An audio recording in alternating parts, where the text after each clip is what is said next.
record themselves or find the right location for themselves to perform it. And the idea is to take multiple scenes from a film or a TV show, piece it together, and it becomes one long segment that we can, one long film that we can watch. So today is a screening of all of your work, but it's edited down. So one thing I want people to be aware of is that there's lots of reasons why editors make choices, and this experience of you watching it sort of on the back end is what all of us actors go through after we've done a movie or a TV show, and we realize that some of our great work doesn't end up in the final cut, and that's just sort of the way it goes. So again, big thanks to Kirsten, but also to Hunter for contributing as well as the TA in this class and helping getting all the footage together, sending it over. Thank you so much, Hunter. And of course, to the captain, Johnny Tench. Big. John has been such an instrumental part of this program and instrumental in actually creating this course with me and coming up with brilliant ideas along the way and doing things differently than what I initially conceived of, and helping us shape this course, and also making this huge adjustment. Not being of a techie generation, John really has stretched himself this semester, and he's actually done an amazing job, right? And it seems like it's been seamless, but we'll find out. So Thank you, John. Thank you to the students. I'm going to hand it over to you. Have a great show. Can't wait to see it. Yes, and hopefully the link is coming in shortly. It's always a little like doing a parachute jump until you actually get launched. It's kind of like, is everything okay? Coolness under fire.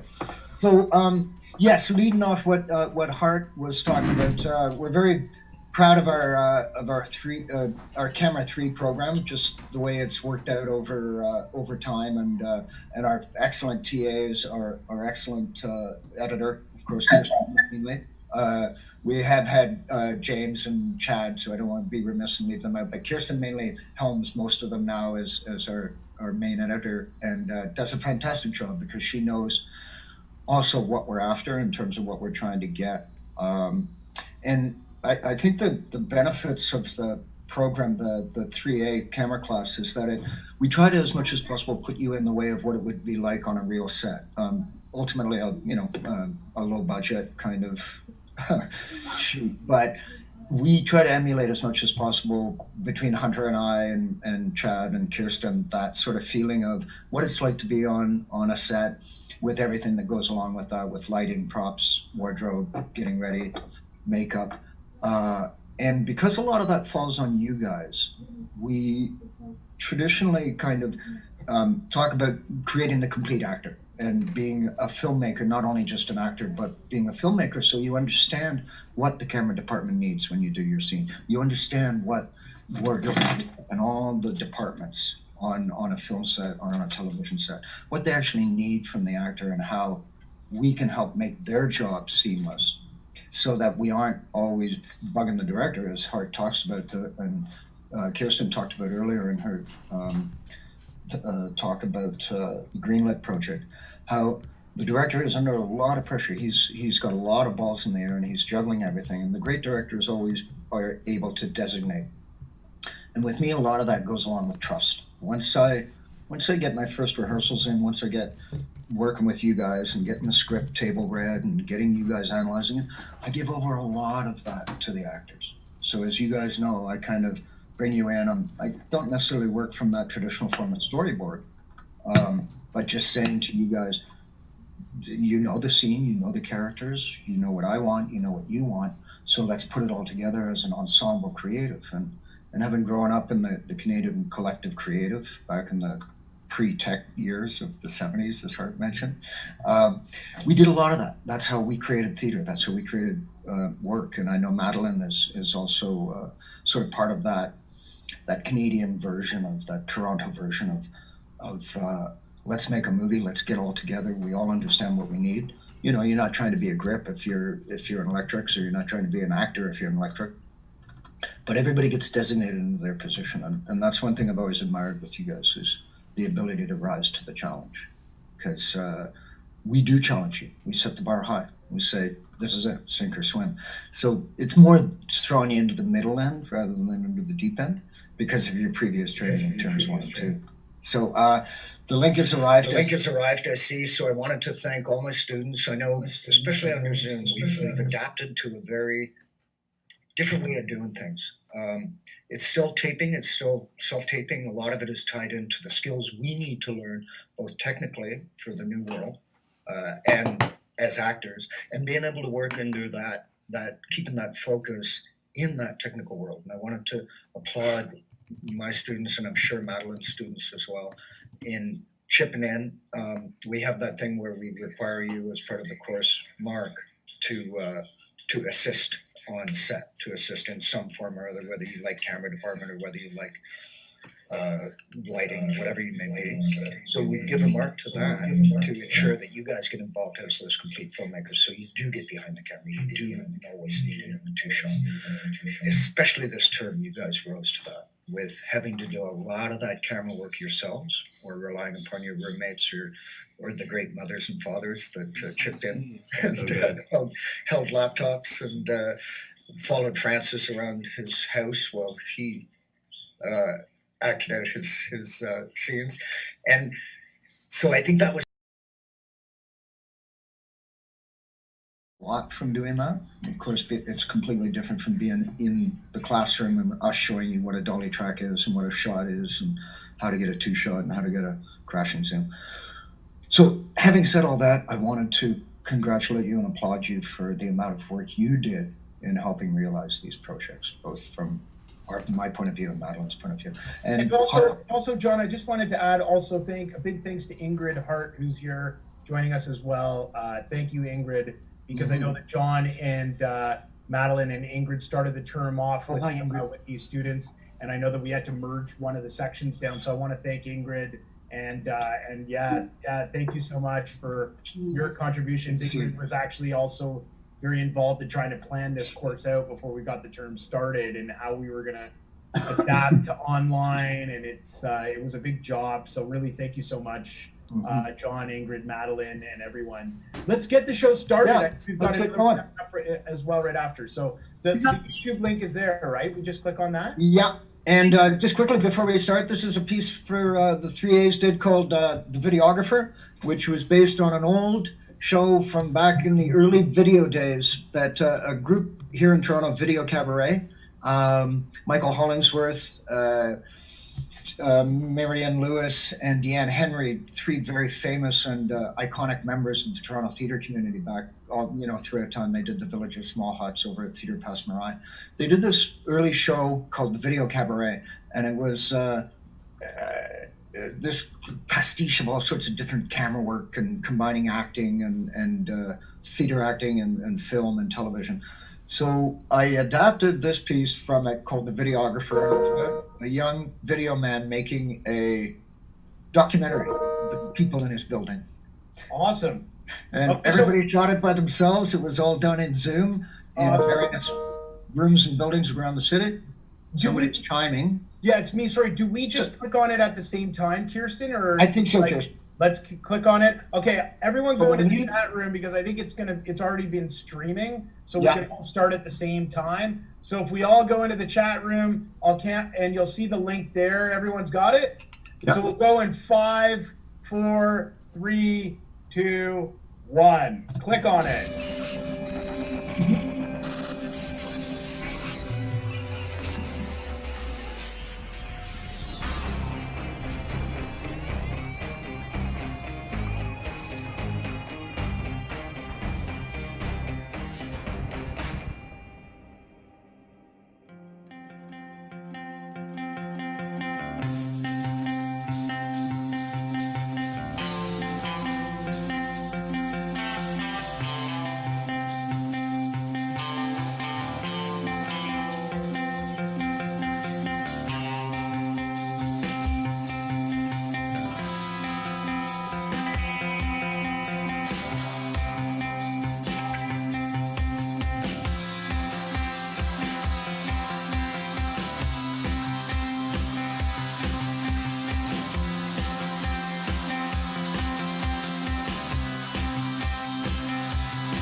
Just a minute.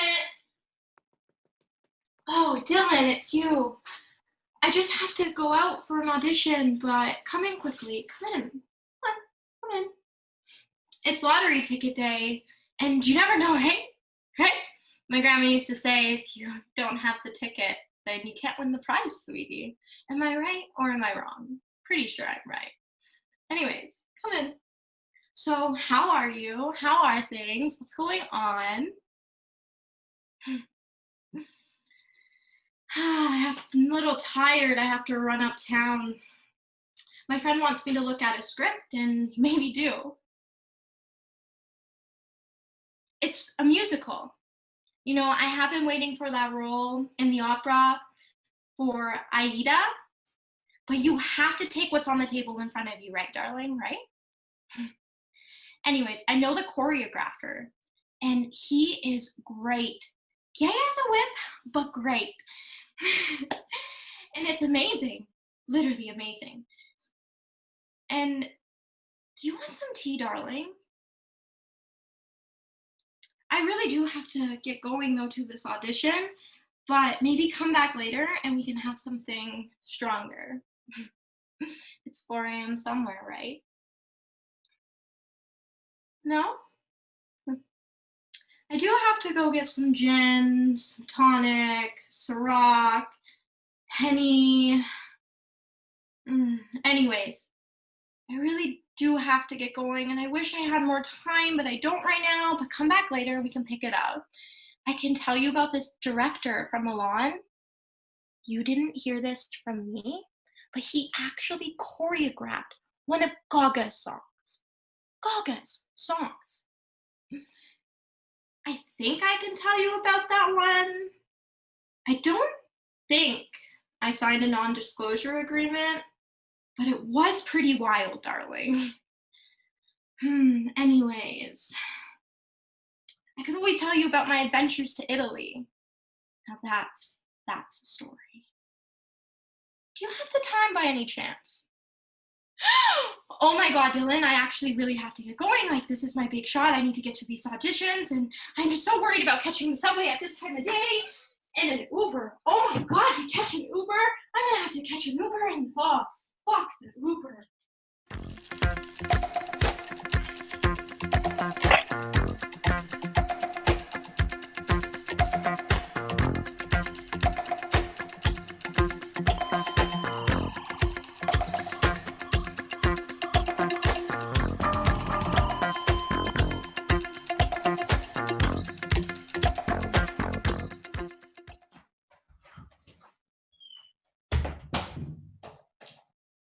Oh, hi. Let's see there. Filming? You have a way of sneaking up on people, son. Gotta watch that. Especially policemen. Oh, how you been doing? Good? Good. That's good. People are warming up to the idea? You, filming a documentary. Well, that's good. I got a flight kid. Crime never sleeps. My shift goes late, but if you want to film that PSA idea you have, we can maybe do it later. Yeah, I like the idea. Okay then. Well, catch you later. Detective Marchand, homicide. Okay, Dylan. See ya.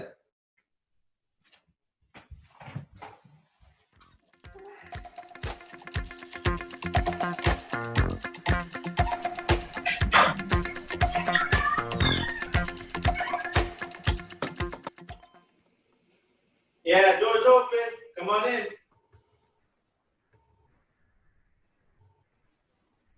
This guy.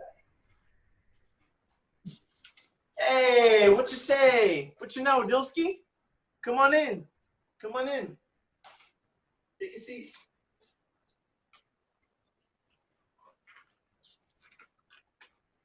So, how's it going?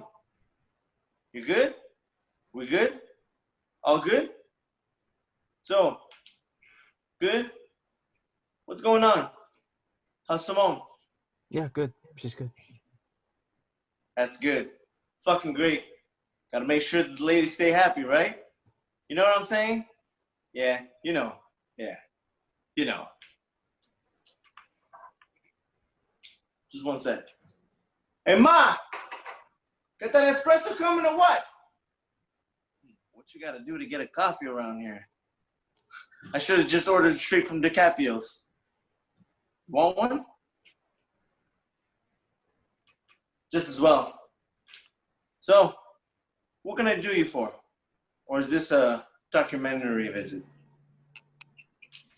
Want to make a little wager? Still good on that 49ers game, right? So, I got some good hits on the East. I got some good action with the ponies. Don't worry about it. We'll talk about it. But put that thing away. Then we can discuss it. Okay? Hey, Ma! Espresso! Okay. You're good as gold. So, win and show in the 4th. 6th and 10th. All right? So, still a little shy in the MTL zone. 2 big down, 4 for 4. Right? We can fix that. 6 and 5 on the Dallas line, and then your boys in Mill City. Know what I'm saying, dog? They'll be good for you. Still 6K, but you'll rebound.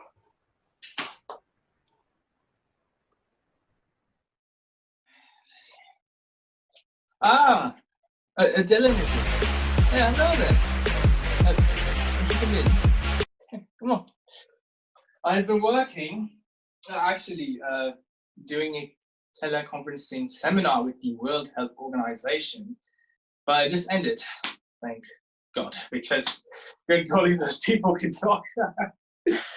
So how's your little project going on? Oh, you're taping now.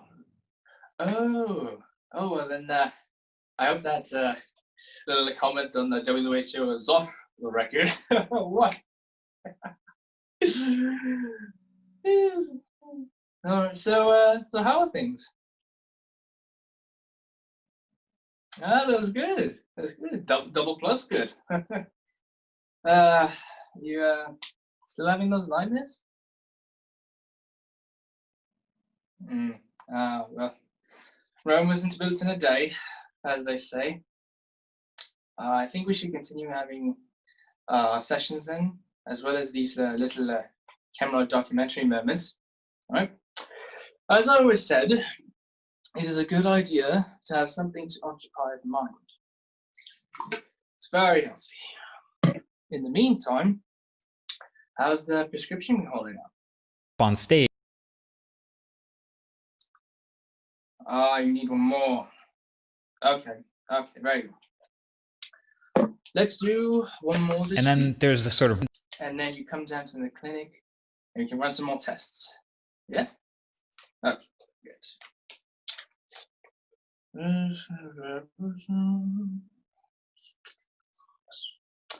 I wish I could do more tonight, but the conference just tucked me out completely.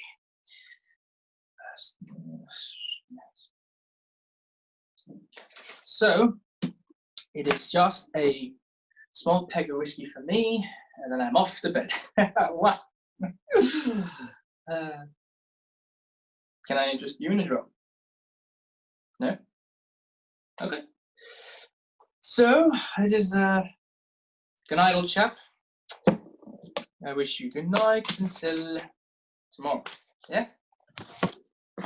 All right.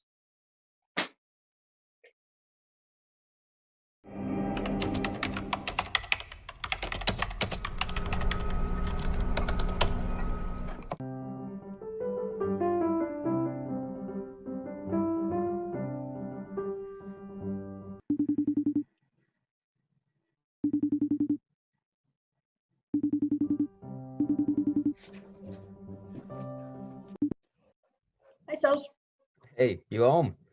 Sorry to bother you. No bother. Just relaxing. What's up? Wanted to check in on that Delancey murder thing up in Rivertown. Nothing new. You at the station? Yeah. Still. You want me to come down? Oh no, I can't handle it. Just doing the paperwork. I left you the day report on your inbox. Should be there. Oh, yep. Here it is. Shit. It got covered up by the coroner's report. Yep. This is it. Thanks. Sorry, I'll let you get back to your crossword. Hey, it's good for the brain. Like the Good for the input mind. about maps Helps as improve well. your It was vocabulary in English this too, was yeah. this was just where we started. I Brain think your mind, point same on thing, smarty pants. chaos is an important one. I mean, obviously with It's got an S on the N. What? It's Smarty Pants. Oh, there goes my other line. Gotta go, smarty pant. Anything else? Nope. See you tomorrow. I was going to drop by for a nightcap when I got back at the apartment, but I think I'll be late. Sometimes nice live in the same building, but I won't wait up. See you tomorrow.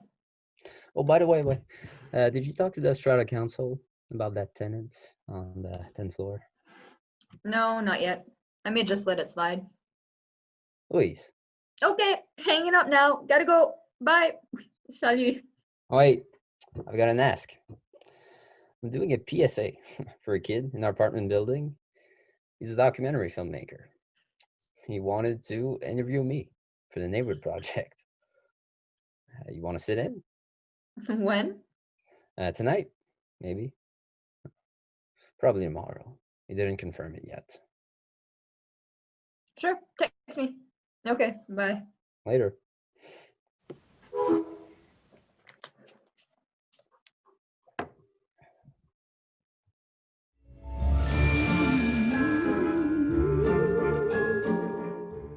It's open. Come in. Come in, young man. Good evening, Dylan.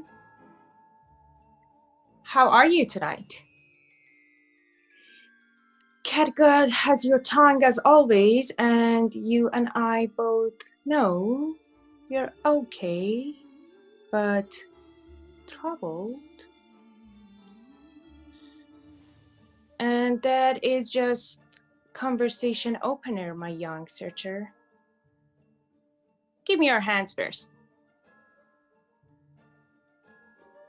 Ooh, there's something here. Different. Maybe more anxiety. Something has got you expectant. Something big is coming into your life.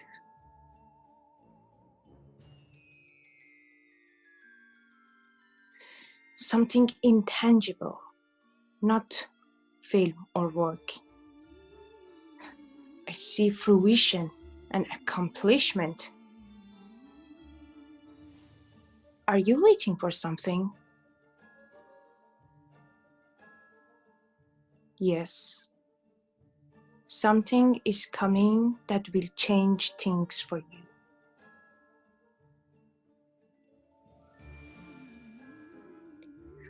Let's go to the car.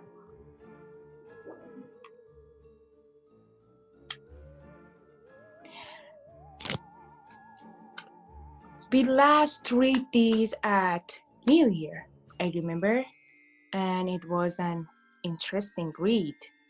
Do you have a question? Shuffle the deck, thinking of the question, and hand them back to me.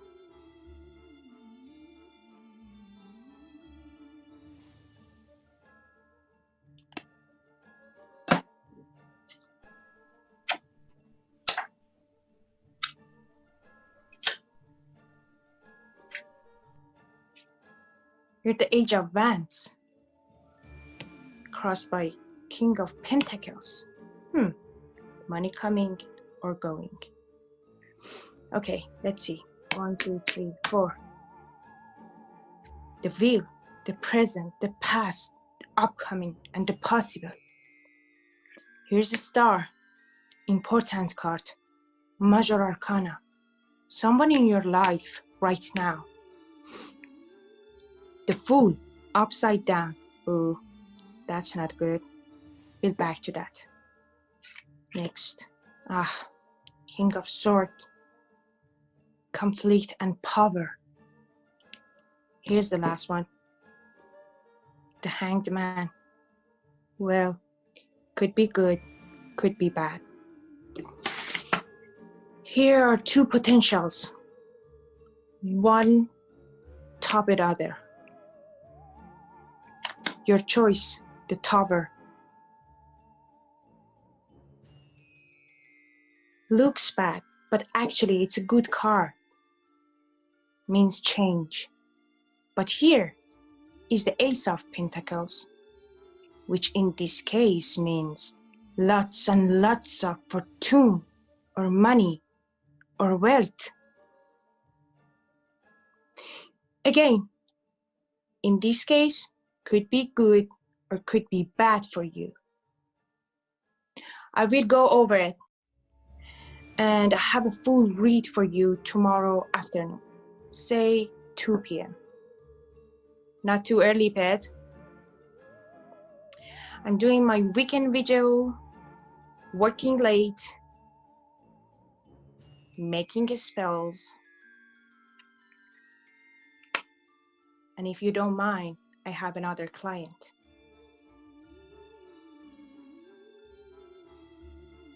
Forgetting something, pet?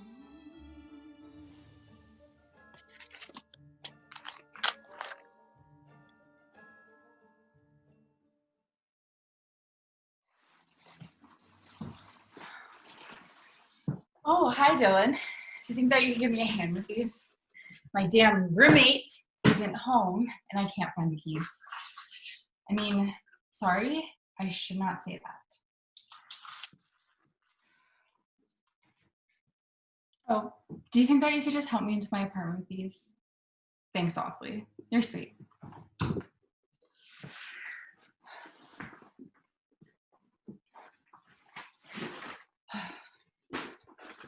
Oh, here, you can just put those there. Thanks. Are you filming? Ugh, I must look a wreck. I just got off shift. Thanks, you're sweet. So how's filming going? Well, here you are. This is what a nurse looks like when she's gotten home from a 12-hour day on the ward. It's freaking exhausting. And we have that new matron. Oh my God, she is the worst. She's always sneaking up on you. Kind of like you, but without the camera. So, what's going on? You good? How's Simone? You two are so cute together, little film rebels. Do you think that you're going to get this one into the film festival this time? Yeah? No? We'll have to wait and see. Well, Dylan, you are great, and hey, film away. The exciting life of a nurse in her small apartment and her shitty roommate who never washes the dishes. It's a freaking mess in here. Just don't even look over there, okay? Okay. Can I get you a vodka or anything? I'm having a vodka soda. Just one. It helps me unwind. No? Oh. What? You sure you gotta go so soon? Well, I'm around tomorrow. Could meet in the gym or somewhere.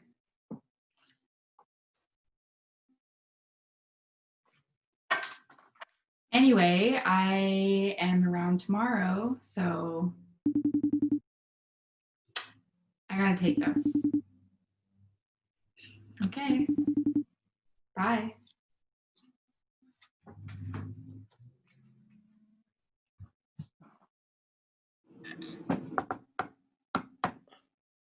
You home? Hello? Hi, Dylan. Come in. Is it that time already? I'm not really ready, but just a second. I just gotta grab my wardrobe shawl. Just a sec.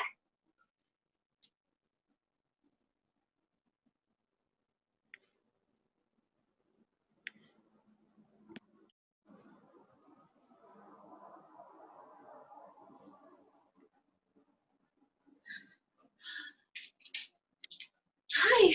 Oh, I'm not really ready, but I've been rehearsing all day. But I'm okay. Just a sec. Well, since this is a documentary, I guess this is all okay, right? An actress prepares. Never mind. Well, no, actually, it's a very famous book for actors called The Actor Prepares by Konstantin Stanislavski, who was a great Russian acting teacher. And he inspired all sorts of people like Brando and Marilyn and, you know, the method. Silly me, of course you know. You're a filmmaker, right? Silly me. Well, it is important. And since this is a documentary, well, I know it's not just about actresses, but, okay, ready? So I just do it to you? Okay, here goes. Do I sleep? Or never mind. Right, here goes. This is from Hamlet, Act 4, Scene 5, and I'll be playing Ophelia.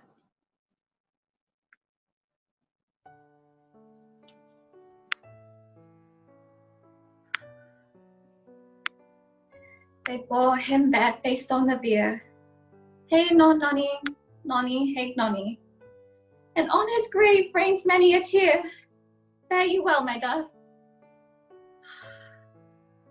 You must sing down a down, and you call him a down-a.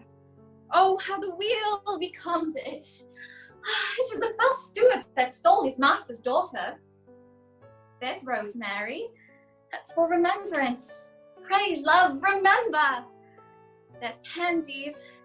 That's for thoughts. There's fennel for you.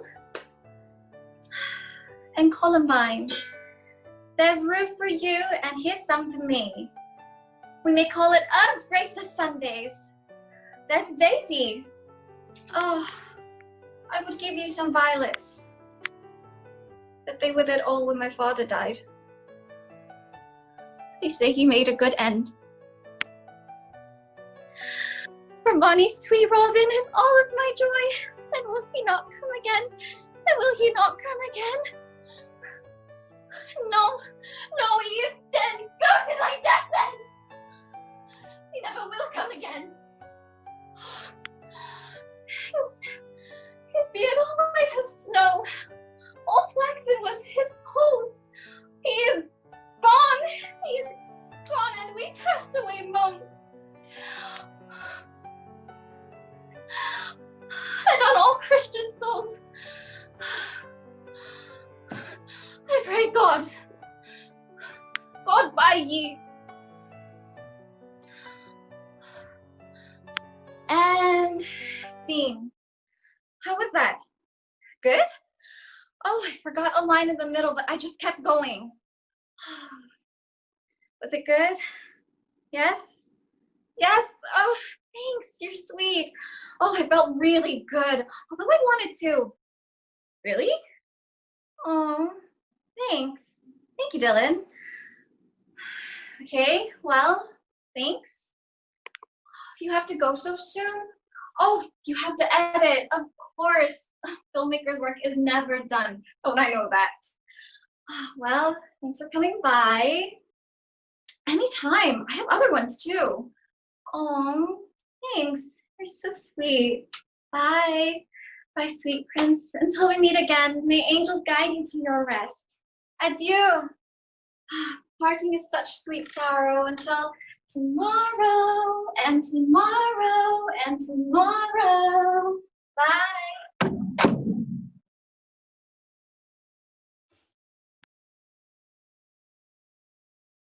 Oh, hey, Dylan. What's up, man? You good? Yeah? That thing rolling? Yeah? Well, I'm not doing anything wrong, am I? Anyway, little brother, gotta slide. No time, no time. But hey, I'm having a little drop-in later tonight. Just going out for some beers and Skittles. You around later? I'll catch you. Okay? But don't come by too late, okay? Maybe having a little party, but everybody out before 11. Except for a special few. Fucking Strata. Fucking Strata. Sometimes I think I have to move out of this. Well, it's swanky, but you can't have it all, right? I mean, you can't have your cake and eat it too. But then I say, why the fuck not? Huh? Why the fuck not? Oh, did you hear that another cop moved in on the 10th floor?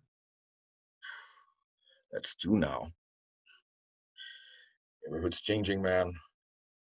Neighborhood's changing. Yeah. Okay.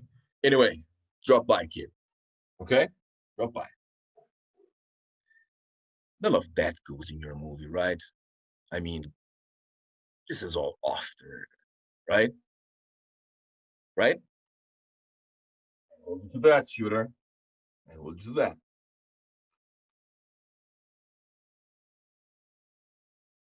Dylan, can you come in here for a second? Dylan? Is that thing on? Look at me, I'm not even dressed. Oh well, it's Saturday, right? I know it's silly, isn't it? Just joking. Anyway, well, I suppose you can keep that on. But I wanted to talk to you about your storage room, if you needed all that space in it. Because I have a tenant who's in need, which would help. We could take like maybe 20 off your rent. Oh, but if you need it. Oh, okay, I just thought. Okay. Anyway, so how have you been? Oh, by the way, keep your eye out for anything going on the 10th floor. I have a tenant up there that, you know, Strata. It's not me, you understand. I mean, I hate to be a busy body, but you have your camera and all. And well, you know, if you happen to see anything, you know, untoward on the 10th floor, it's nothing bad, really. Just a tenant that Strata's a little worried about. Oh, okay, you have to go? Okay. Any idea when you'll be finished your little documentary? I could do some more history on the building if you'd like. Next time? Well, drop in. What's today? Saturday? Maybe Monday? I'm usually free around lunch, like 12. I could even get into something a little dressier. Oh, I look fine? Please, if I know you were around the halls, sneaky Pete. Okay, bye. Oh, and by the way, can you make sure you bring your recycling down on time on Fridays? Take it down Thursday nights. Okay. Okay. Bye.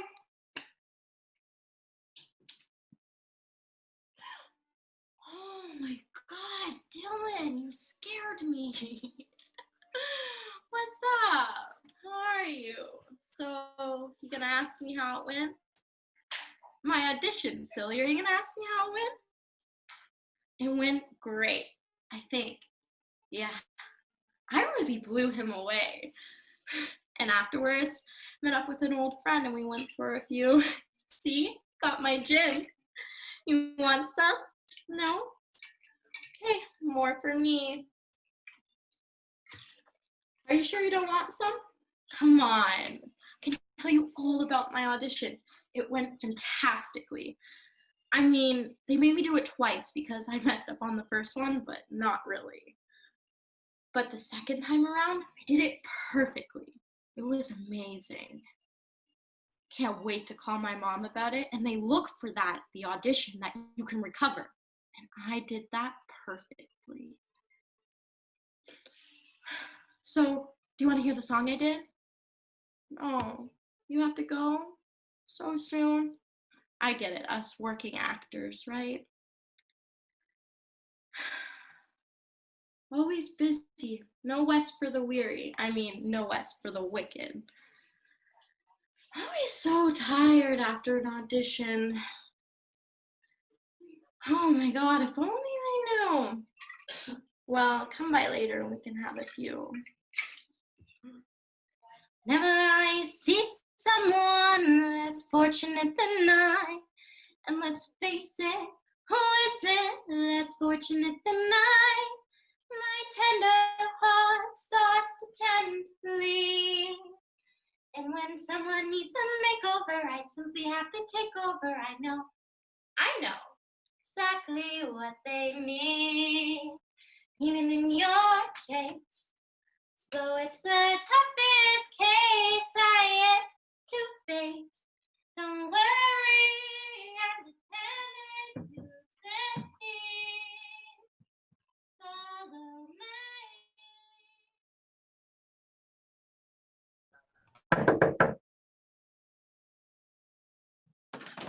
Hey, Dylan, right on time. Come in, come in. Did I get you anything? I'm off duty, so no scotch for me. You? No. Okay. Ça va. So, what does this entail? I got those questions you dropped off.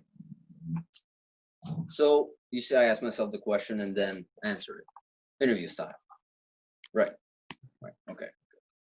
I asked my partner to sit in, but she couldn't make it in time, so she'll join us in a bit on FaceTime. Will that work? You filming now? Never stop, eh? Okay, well, let me just call Detective Bellegarde and we'll get underway. Okay? Okay.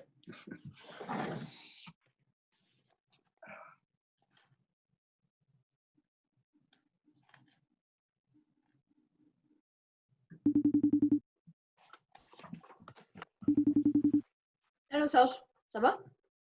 Ça va très bien, toi? Je suis ici avec Dylan, le videographer. Ah oui? C'est toi? Bon, d'accord. On va parler en anglais avec. Je pense pas qu'il sait parler français. Ouais. C'est correct avec Oui. toi? Oui? Oui, bien. Okay. I was just saying, Dylan, we'll talk in English for you if you want. Me and Louise, we sometimes talk French amongst ourselves, but she's actually trying to get better in English too. Dylan, this is Detective Louise Bellegarde. Louise, this is Dylan, the video man. Okay, I'll guess we ready to go if you are, Louise. Yeah. So Dylan has given me questions to answer, and maybe you can add in your thoughts, your 2 cents. Will that work for you, Dylan? Hey, Louise. These meant a few words, and you let us do the talking. That's the kind of guy I like. Okay, I guess we're ready to go. I guess I'll just start. You see action or anything? No? Later? Okay. Well, first question. Why did I become a cop? Well, to help people, to serve and protect, to fight crime and protect the little guy. Detective Bellegarde? Oof. Why did I become a cop? Well, my mother was a dancer who got taken advantage of by the mob. She was almost killed fighting them at a club she and her girlfriend worked at. My dad was a young lawyer who had some cop buddies, and they managed to get her out of Montreal for a while. She nearly died while she was pregnant with me. Those cops were tough characters. They became kind of like my uncles. Like Serge, I was impressed. My father had a few connections in the force, and I worked hard, got all my promotions. The life I saved may be yours. Next question. Next question. Is the job okay, let me rephrase that real quick. Is the job as fulfilling as I originally thought it would be? Good question, Dylan. Well, my uncle was a cop. and my father was a school teacher. Both were great members of their community, but I must admit, Dylan, I was always a little bit more impressed with my uncle and his friends than my father and his friends. Although I always loved and respected my father for being a teacher. One time, my uncle took me on a ride along in Point Saint Charles, which was pretty lawless at the time. From that moment, I was hooked. Detective Bellegarde. Each and every day. Every time we solve a crime. It's a very good feeling. Do you find cameras and recording equipment helpful in your pursuit of truth and justice? I'm assuming you mean body cams? And security cameras? Any surveillance? Well, of course. The body cam's always a big help. Especially from our side. I joined the force before it was on go. Always done. So for me, it's not really a choice. But yes, it's a big help. I always have my camera on. And civilians footage is always a great help. And remember, the life we save could be yours. Yours.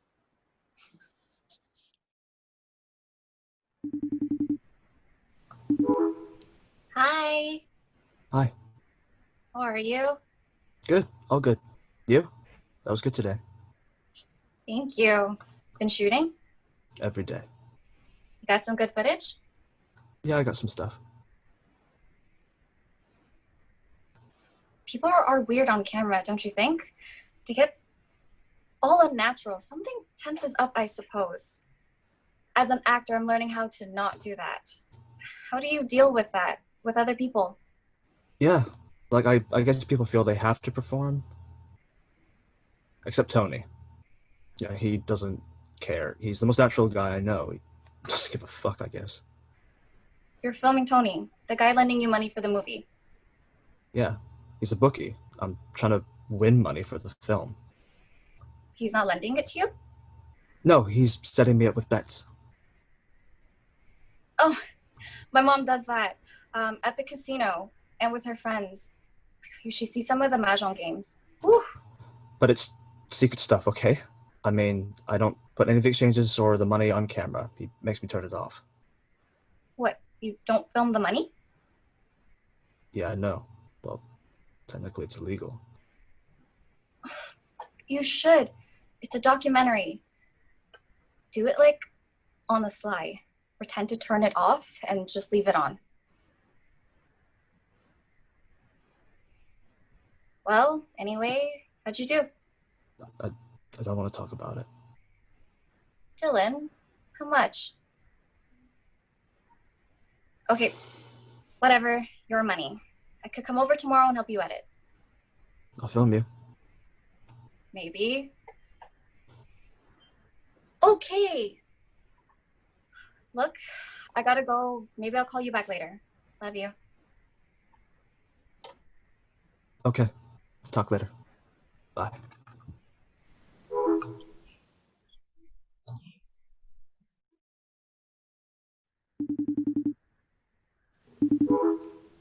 Hi, Dylan. Sorry for bugging you. Won't take a minute. Hi, Phyllis. Yeah. What's up? Oh, nothing much. Isn't technology great? Amazing that I can just call you on FaceTime. Thanks for setting that up for me on my computer. I mean, I know I gave you a break on your rent, but it's just great. You're so smart. I'm like such an illiterate when it comes to this stuff. I didn't know you could just piggyback on a line like that. Well, I have to get some perks, right? Strata is so cheap. I'm amazed they'd make me have to pay for extra for it. Me being the property manager and all. Cheap, cheap, cheap. Like little birdies. Cheap, cheap, cheap. Oh, sorry. I know you're busy. But speaking of rent, I just forgot to tell you. Remember, you haven't given me last month's rent yet. I can only cover you for so long. Right, mister? But if you could just give me an idea. This week. Yes? Okay. Next week. Yes? Okay. 'Cause next month is coming up and it'll be here before you know it. Okay? Just doing my job. Right. Well, you gotta go. I gotta go. So, bye. Bye. Okay. Bye-bye. See you soon. Thanks. I mean, get that rent check to me, Mr. Spielberg. Oh, and I almost forgot to ask you about your documentary. How's that coming along? Getting a lot of the tenants to like get involved?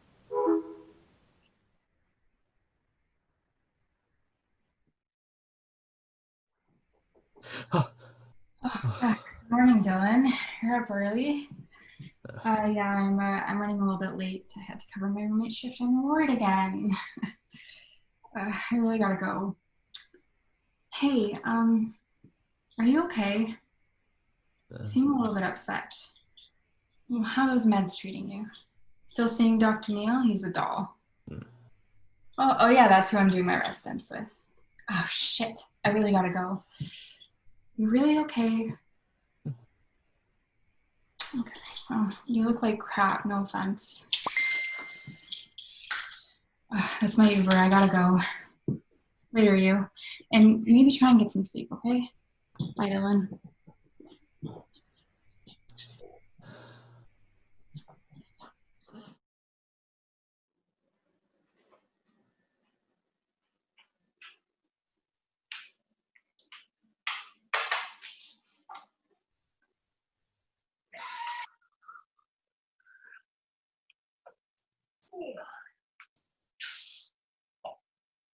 That you do?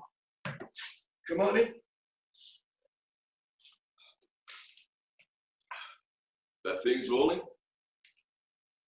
That's okay. Most everybody's got. Hey, you missed the party, man. Yeah, pretty much missed it. Drake was here for a bit. Yeah, you missed that. Ooh. Drake. Aubrey and I go way back. I knew the transport captain on the Grassy Street. Who would have believed it, huh? Yeah, we do some work with the Teamsters.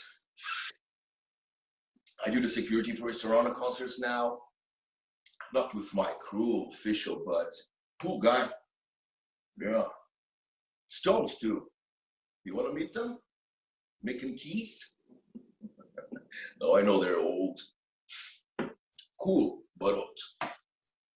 Hey, I met Johnny Depp through them. Yeah. Talk about a nut bomb. In a good way. Well, I am dropping like a good to my friend. You want a beer, a whiskey, or something? A beer? Yeah? Okay. It's in the fridge. Grab me one, will you?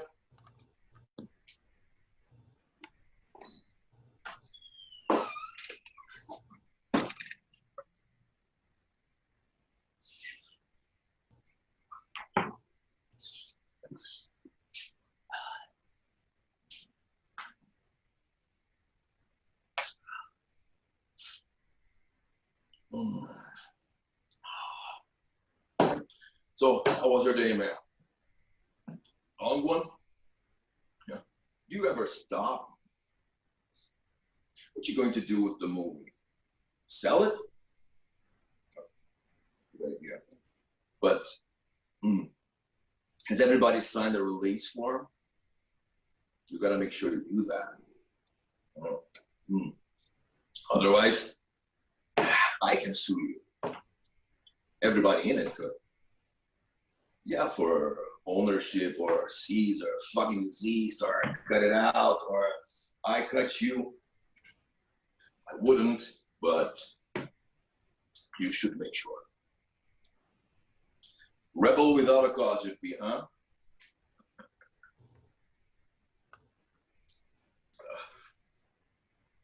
So what's up, my friend?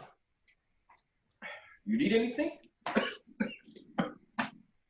How would I get a gun?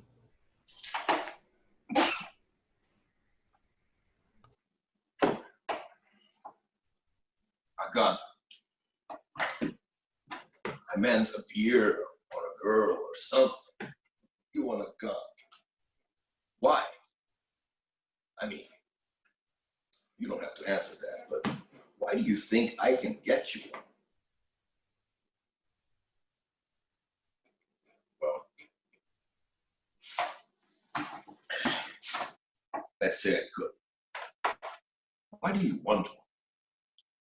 No, don't answer that. Don't answer that. A gun, huh? Protection, right? Hey, I'm cool. Come here.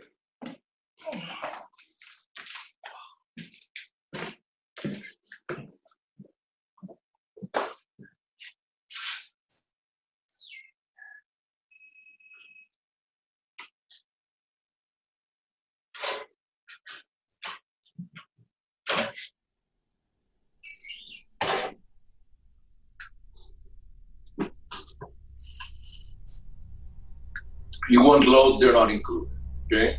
I can get them, but they ain't on me. For the 9 it's $350, plus an extra clip. The revolver is $260, with speed on that, okay? You got to get it? The money man. Cash up gun for these babies.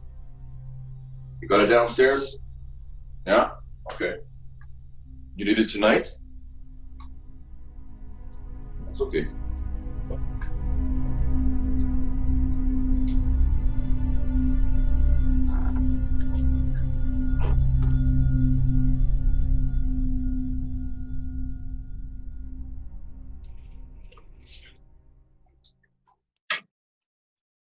Morning.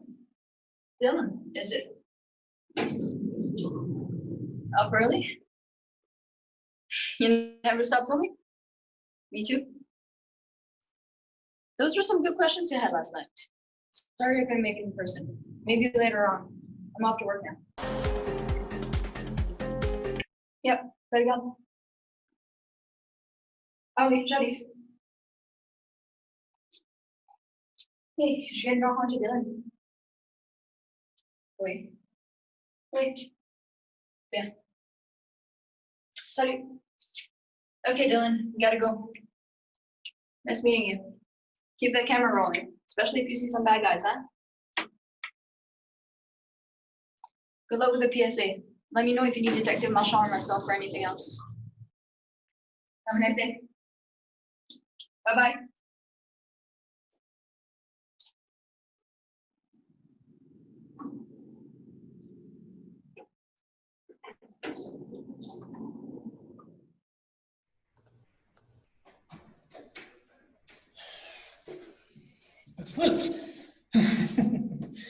Hey, hi Dylan, good morning. How are you? I was about to head out, a bit of a late start. I'll see you later at the clinic today, right? Yeah. Perfect. Just come down to the clinic and I'll set you all up. Toot to sweet, as they say. How are you feeling this morning? Yeah, camera rolling, feeling good.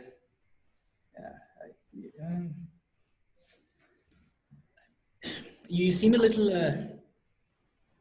no, it's okay. Just tell me I imagine up so early, but you seem a little jumpy. Is everything okay? Yeah? Oh, okay. Okay, just remember everything in moderation, yeah? You have to go. Okay, very well. See you later. Good morning, Miss Phyllis. Good morning, Doctor. Dylan, could I talk to you for a sec? Just a minute if you can. How are you, Doctor? I'm fine, thank you, Miss Phyllis. Fine morning. How are you? Peachy as ever. Everything okay in the suite? Oh, absolutely. Yeah, it could be better. There's one little thing, but I can call you later. Anything wrong? No, just a little strata thing. Yeah. Oh no, I don't know if there's any such thing as a little strata thing. And that's off the record, mister. I must be off into the maddened crowd, do some magic, save some lives. Well, toodaloo. Jim will be back soon. Sure. Bye now.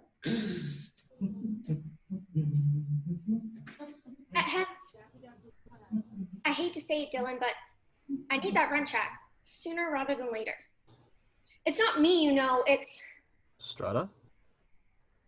I don't like always being the one to have to ask, you know, but it is my job after all, and I have been reasonable, and I try to be.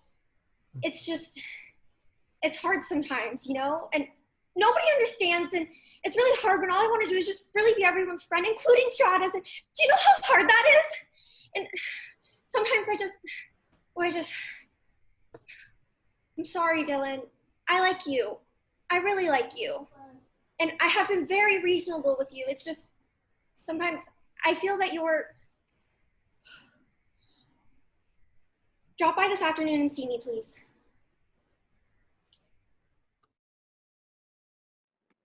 It's open. Come on in. Hey, look who it is. You got something for me? What, no? Thought it was gonna be a good morning for me. One sec. Hey, Ma, those eggs ready or what? I'm feeling like dark rye. Yeah, dark rye with lots of butter. Ma, come on, butter, puro. No, hey, Dylan, amigo mío. Sí, bene. So what's up? A little early, but let me make a call.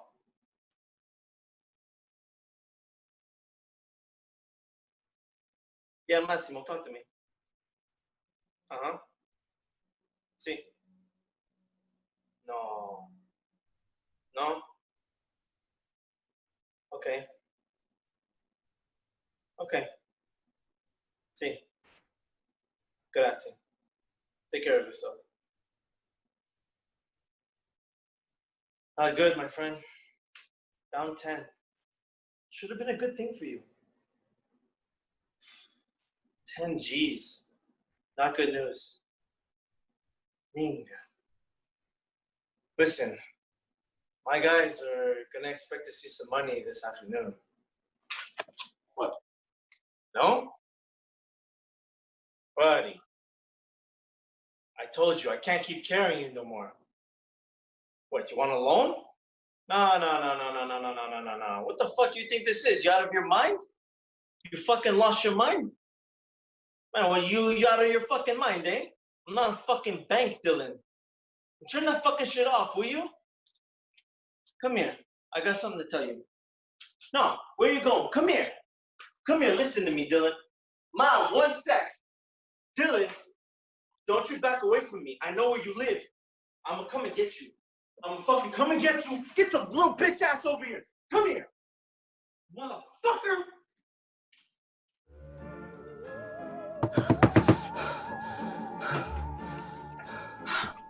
Dylan, it's early. What do you want? Ah, like so soon? You want another session? But you have no money. I know you don't. I don't know. I'm not open yet. Young man. Something is troubling you, and it doesn't take a seer to see that. That's a yoke. I told you that you were in trouble yesterday. I know you would be coming again. I see all, young man. I saw it in the cards. I can only read them. I don't predict outcomes. That's up to you. But no money, no show. You will get money from selling your film, yes. But Madame Ferry doesn't take credit. It's so early. Have you applied for grant? Yes, grants. That's not a rhetorical question. I know a friend who lives in a building who writes grant application for Canada Council. Yes. I see grant application for documentary film in your future. Now, goodbye, young man. I must get ready for my paying customers.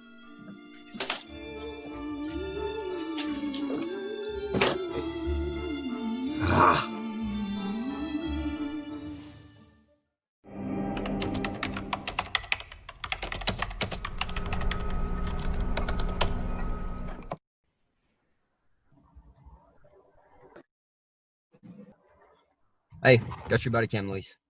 Oh, good. All good? Ça va? Marche bien? Oui, en développement. C'est quoi? On va le confirmer. Il est dans notre immeuble. Comme nous pensons. Puis? Où? Au 6e étage. Et la 10e? Le biker? Je pense qu'ils sont bien connectés, ouais, mais ils savent pas. On a le mandat. Qu'est-ce que tu veux faire? Viens à moi, puis on va appeler.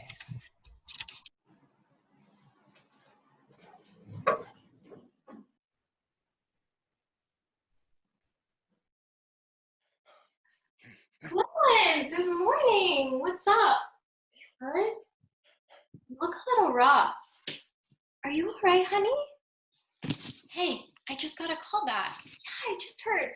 I'm on my way. They love the song, my ability to improv. I have to go buy this red clown nose. I don't know, the director's one of these experimenters. He wants us to show up to the callback with a red clown nose and be ready to improv. Oh, you gotta go in a rush? I get it. Yeah, I know the feeling, darling. Yes, I know that feeling. Oh, gotta go get a red clown nose. Have a great day, Dylan. Bye, I love you.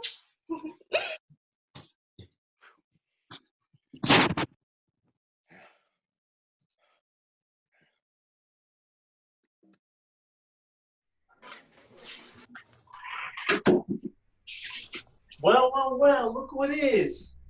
You want to talk now? Why don't you step into my office?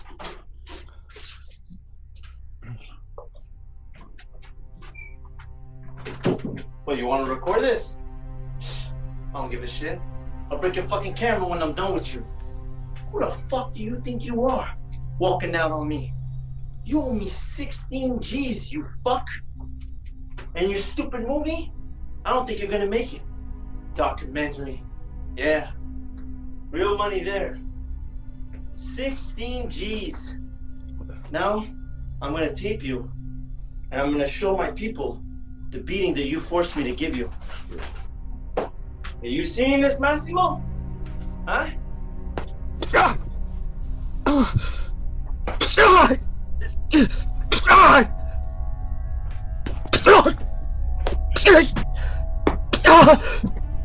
Motherfucker! You listen to me. If I don't have my money by tomorrow, I'll fucking kill you. You hear me?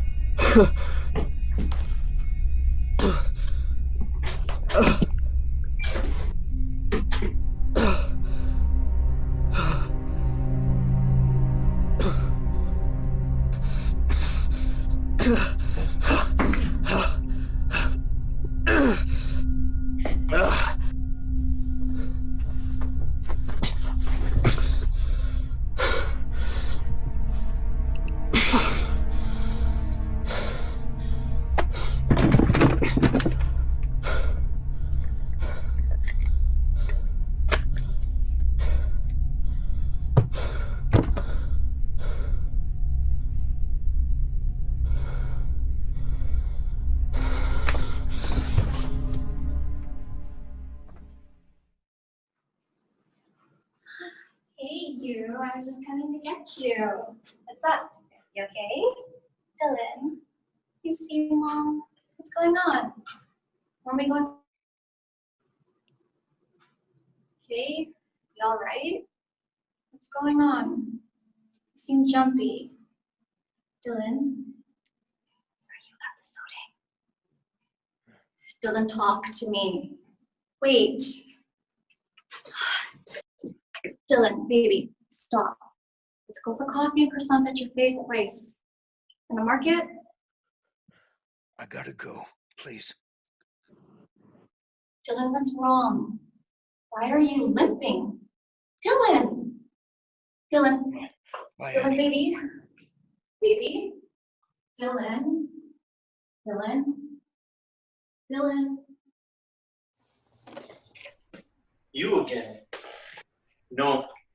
My mama had to go to the bank empty-handed, missing 16 G's. 16 G's that you owe me. What the fuck are you doing with a gun? You even know how to use that thing? I don't think so. What, you think you're just gonna shoot me and all your problems are gonna go away when I'm dead? You don't think my people are gonna find you? Here's what I think. You don't have it in you. Here's what's gonna happen. I'm gonna get up and I'm gonna grab that gun and I'm gonna give you another beating.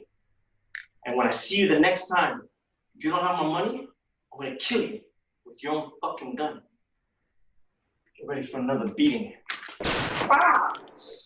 Shit! Fucking shot me in the fucking head! Motherfucker! Listen, Dylan. Take it easy, man. Just put the gun down, all right? It's me, Tony. Like, listen, I'll make a few calls. I'll call my people. 16 G's, make it go away, all right? Make it all go away. Just put the gun down, man.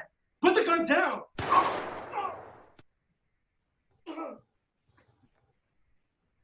You have just met the video vigilante, Tony. Here to prove to you that your kind of crime does not pay. You just ripped off your last customer, criminal. You threatened me.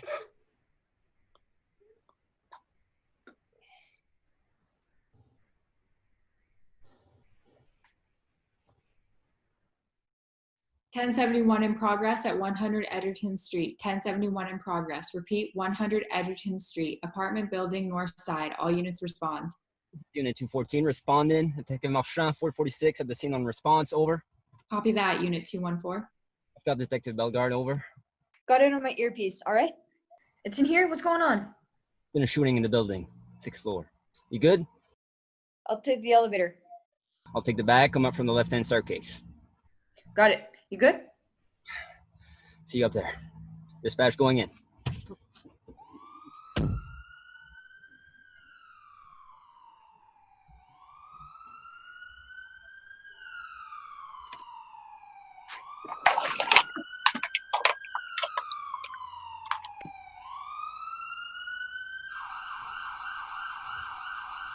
Toronto Police, freeze! Step away from the body. Are you filming? Put the camera down, son. I can't do that, but I am surrendering to you. I was acting in self-defense. Here's the gun I used. Tony was a violent bookie and a racketeer. He threatened to kill me for the money I owed him. He beat me with a baseball bat. I shot him in self-defense and recorded it all on my cell phone. I'm the video vigilante here to help my local law enforcement. I purchased the gun off a biker, Stan Leah. He's the head of the purloiners that lives on the 10th floor. It is also on record.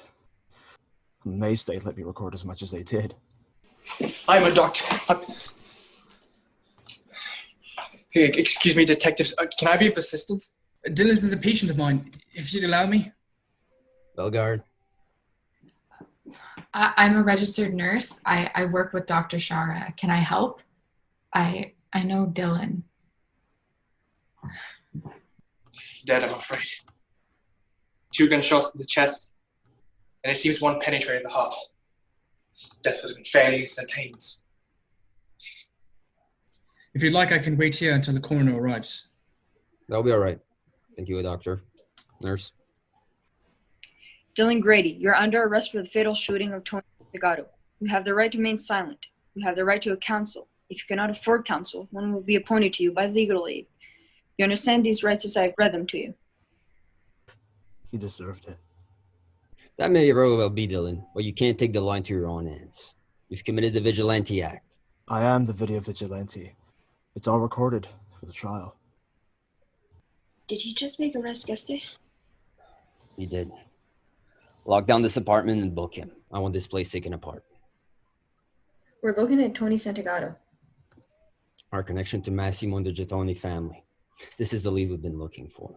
Enforcer for the family. We can tie the 3 murders in Laval directly to him. Tear this place apart, get evidentiary here pronto. Copy that. We should be thanking him. What's Dylan? What have you done? He didn't mean it. Whatever he did, he's a good man. He was just trying to make a movie about everyone. He's not a Dylan. What did you do? No, no, no, no, no.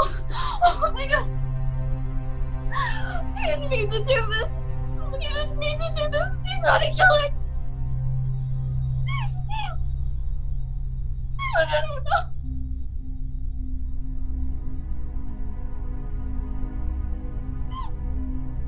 Oh my God!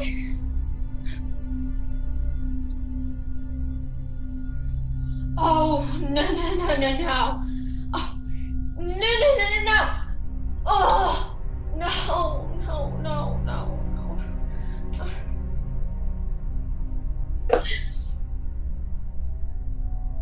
I knew it. I saw it in the cards. I mean, I just saw it in the cards. That's what I mean. I have a crystal ball. I can see the future, but I can't do, like, I can't read anything. Like, I can't see anything, but, you know.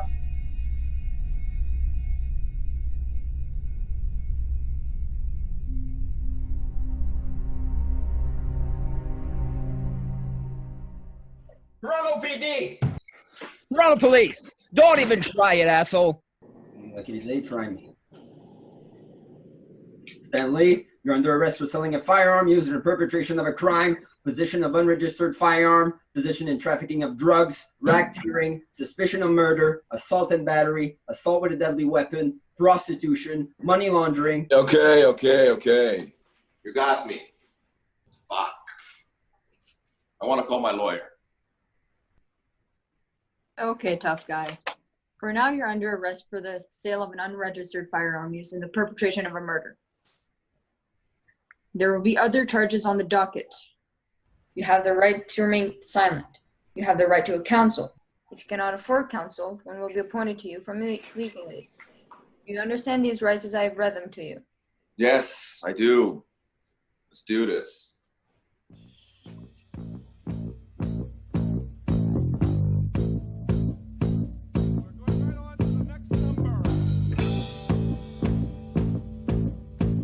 You were gonna kill me?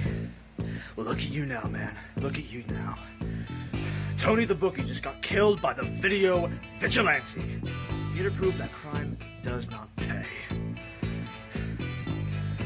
Just like on TV.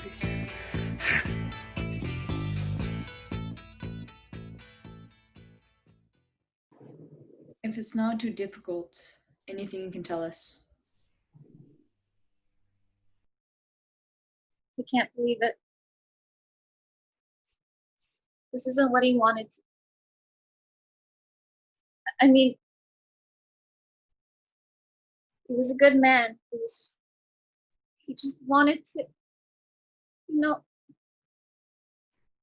he was just trying to do a movie.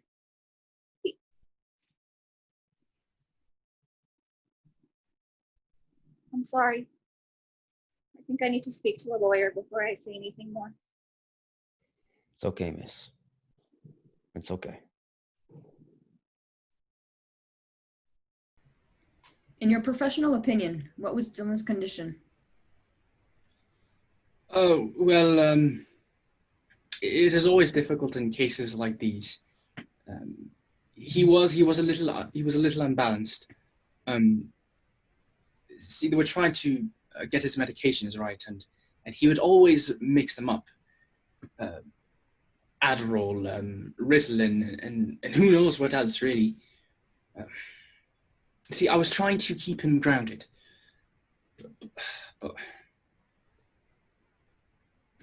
oh well, you can't be successful in all cases, right? But I firmly believe that he does not deserve prison.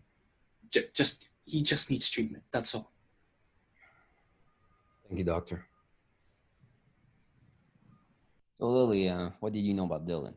Well, I don't know. You never do, right? You know. I mean, filmmakers are filmmakers, and people are people. And he's a filmmaker who I mean, theater people too. We're all a little weird but nice. He was just a little weird. So, Phyllis. Phyllis, tell us what you know about him. Well, he owed us money. I think that was his problem, right? But I didn't know that guy Tony was a loan shark. I mean, imagine. Probably had it coming. But Dylan did owe a lot of money, though, for his movie. I mean, he's an artist.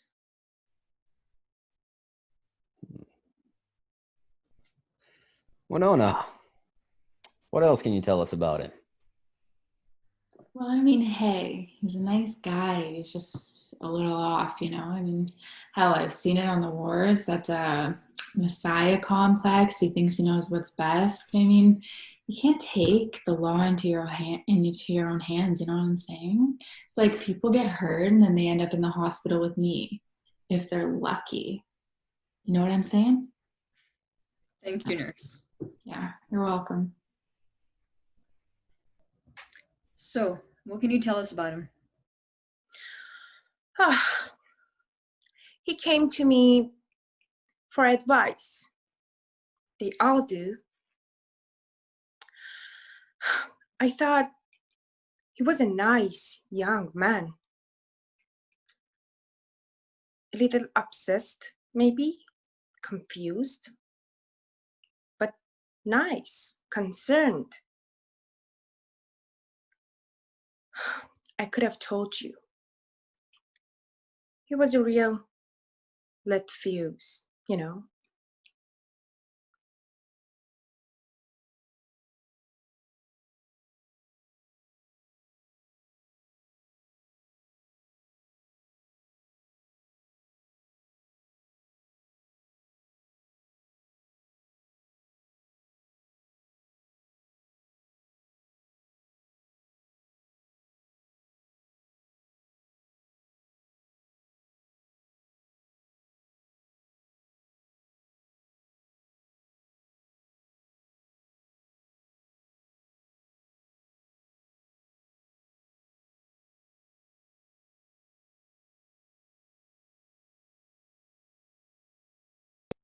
All right, way to go. John Tench, are you there? I don't see John Tench. Volume, sir. Volume. Oh, way to go. Congratulations.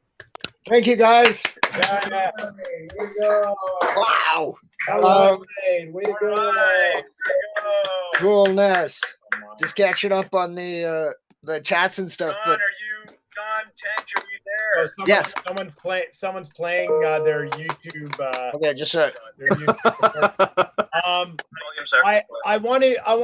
I'm gonna kind of wrap quickly and just say what a fantastic job everyone did. The performances were so strong, and diverse and really interesting selection, John, for the kind of work. I mean, just that level of play. Someone's playing their YouTube. Okay, just right. I'm gonna kind of please everyone mute just say what a fantastic job everyone did. The performances were so strong. I'm gonna wrap up because we're waiting now on the next follow-up class. So Yeah. we're gonna get going right away. Or why don't we take like a 10-minute break, Kirsten, if that works? And we're gonna come to you and we're gonna start up with the 3 B's. John, if you want to talk to your students in the meantime, yeah, I'll let you take it away, and then we'll come back at 2:40 and start up the next film. Okay. Great Excellent. job, 3 B's. Awesome work. Thank you, Hart. Thanks for coming out. Perfect. Great. Hey guys. Hey Kirsten. Hey, Captain. Fantastic, you guys. Very happy. Can everybody hear me okay? Yeah. Yeah, we're good. Excellent. Kirsten, thank you so much. Big round of applause for Kirsten and her edit. Well done. Just great, the music and everything, and it was, you know, she knows I know how much work I give her. I had to take some sort of creative, like I tried to use everything you send, but sometimes it, like some of the music was too loud for under the audio, so I had to kind of mix it and fill. For the edit, I'm so happy. It was a lot more than I thought was going to be there. I know we missed a couple of scenes or a couple of orders, guys. We'll talk about that. But all in all, really nice. I know at the beginning it was kind of interesting how when it clips along and then suddenly it picks up. But I think it was, it's hard for me to say because I don't have that objective. But it kept everybody in, and it was kind of just the way it went along, Kirsten, in the edit.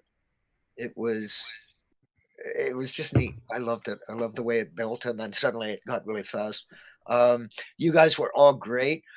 One of the things I guess, being self-critical in hindsight, was I could have put a little bit more dialogue on the other end, I think, like some of the response stuff, because that was the thing that when we didn't establish that he didn't actually talk. But that and you guys picked up on that. That was very well done. I mean, it was an interesting paradigm or an interesting premise to use that monologue technique. It'll be interesting. I know Madeline's class used a lot more back and forthing, but it was neat even to see how the split screen stuff worked. Obviously, we could I could learn from that and see how I can set up some of that stuff to make it work better for an edit. And I'm sure Kirsten and Hunter, you guys are aware of that from the other classes as well.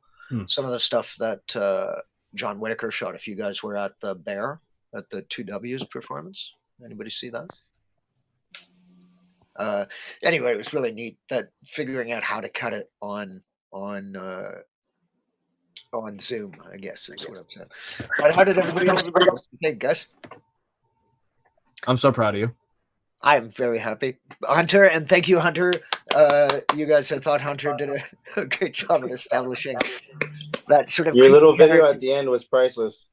It was.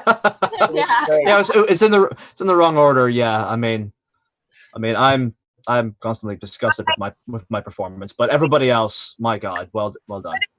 Because the dialogue didn't match what happened at the end of, I don't know, it didn't work, so I had to change the order. That's what I mean by creative liberty. Like, yeah, I knew kind of had to go differently, but it didn't fit. It didn't cut right, so I made my own. Mm-hmm. No, and that's one of those learning curves on.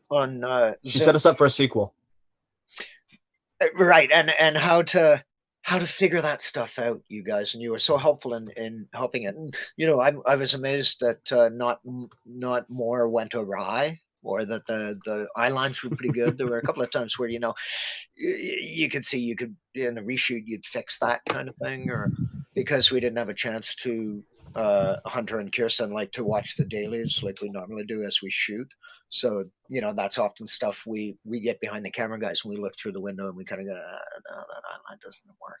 Okay, guys, going again, fix the eyeline, change the angle, and then we come in so it works better for the cut. But that's something we're all learning. I thought it was neat. It was exactly what I wanted. I could see times too where it worked better when we were all looking into the camera, and there were times where when we back and forth, that also worked with, I think, Bree, where you were talking to him and then coming back to him. That was so, it was kind of precious. It was kind of neat. Anybody else? It was a lot funnier than I thought it was going to be. A lot what? Sorry, Shantay? It was a lot funnier than I thought it was going to be. I kind of like, yes, I wanted to keep that. I didn't want it to be too grim, especially because remember we talked about that in the original concept. Because of COVID and because I didn't, you know, I thought we need something to laugh at. We need something to sort of poke fun at. There's pretty grim material too about, you know, whether cops, especially in this day and age, are, you know, defund the police and all that stuff, which I don't personally agree with. But I mean, once we get into political things like that, starts to get a bit more difficult to keep it funny because we're sort of poking fun at it. But again, all of you gals, all of the people who were my, like Stacey, especially the comic relief kind of, you knew you were that. My character was actually crazy. I didn't realize how crazy it was until watching it, but I was like dying. Like I was like, this is great. Well, she was great. She was exactly what I had in mind. You remind me of Alexi from Schitt's Creek. That's him, kind of goofy, Yeah. really sincere, really connected. Breanna as well. There was a comic element to your character that you really pulled out. Nilu, of course, the kind of contrast between that sort of weirdness and I love Nilo's character. yeah. And Thank you. you know how I often, love it too. well, those people can be like that, right? When they're in their costumes, they're like totally in the mood, and then when they're not, you meet them in the supermarket, and it's like, Rosa, is that you? And you're like, hey, baby, whatever. Yeah, just here buying my gin and tonic. I knew a gal, like, she's based on a gal we knew in LA who was had all these wacky clients. She lived on just off the Hollywood Boulevard up on Franklin. And then you meet her at the bar when she wasn't in the costume. We'd meet her at the grocery store.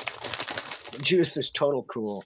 That guy was kind of another new age goddess, but she was really down to earth. And so the whole psychic thing was a bit of a fake, but I don't know, it was kind of strange. So they were all based on sort of characters I know and love, and you guys really realized them well. Not that I don't go to bookies.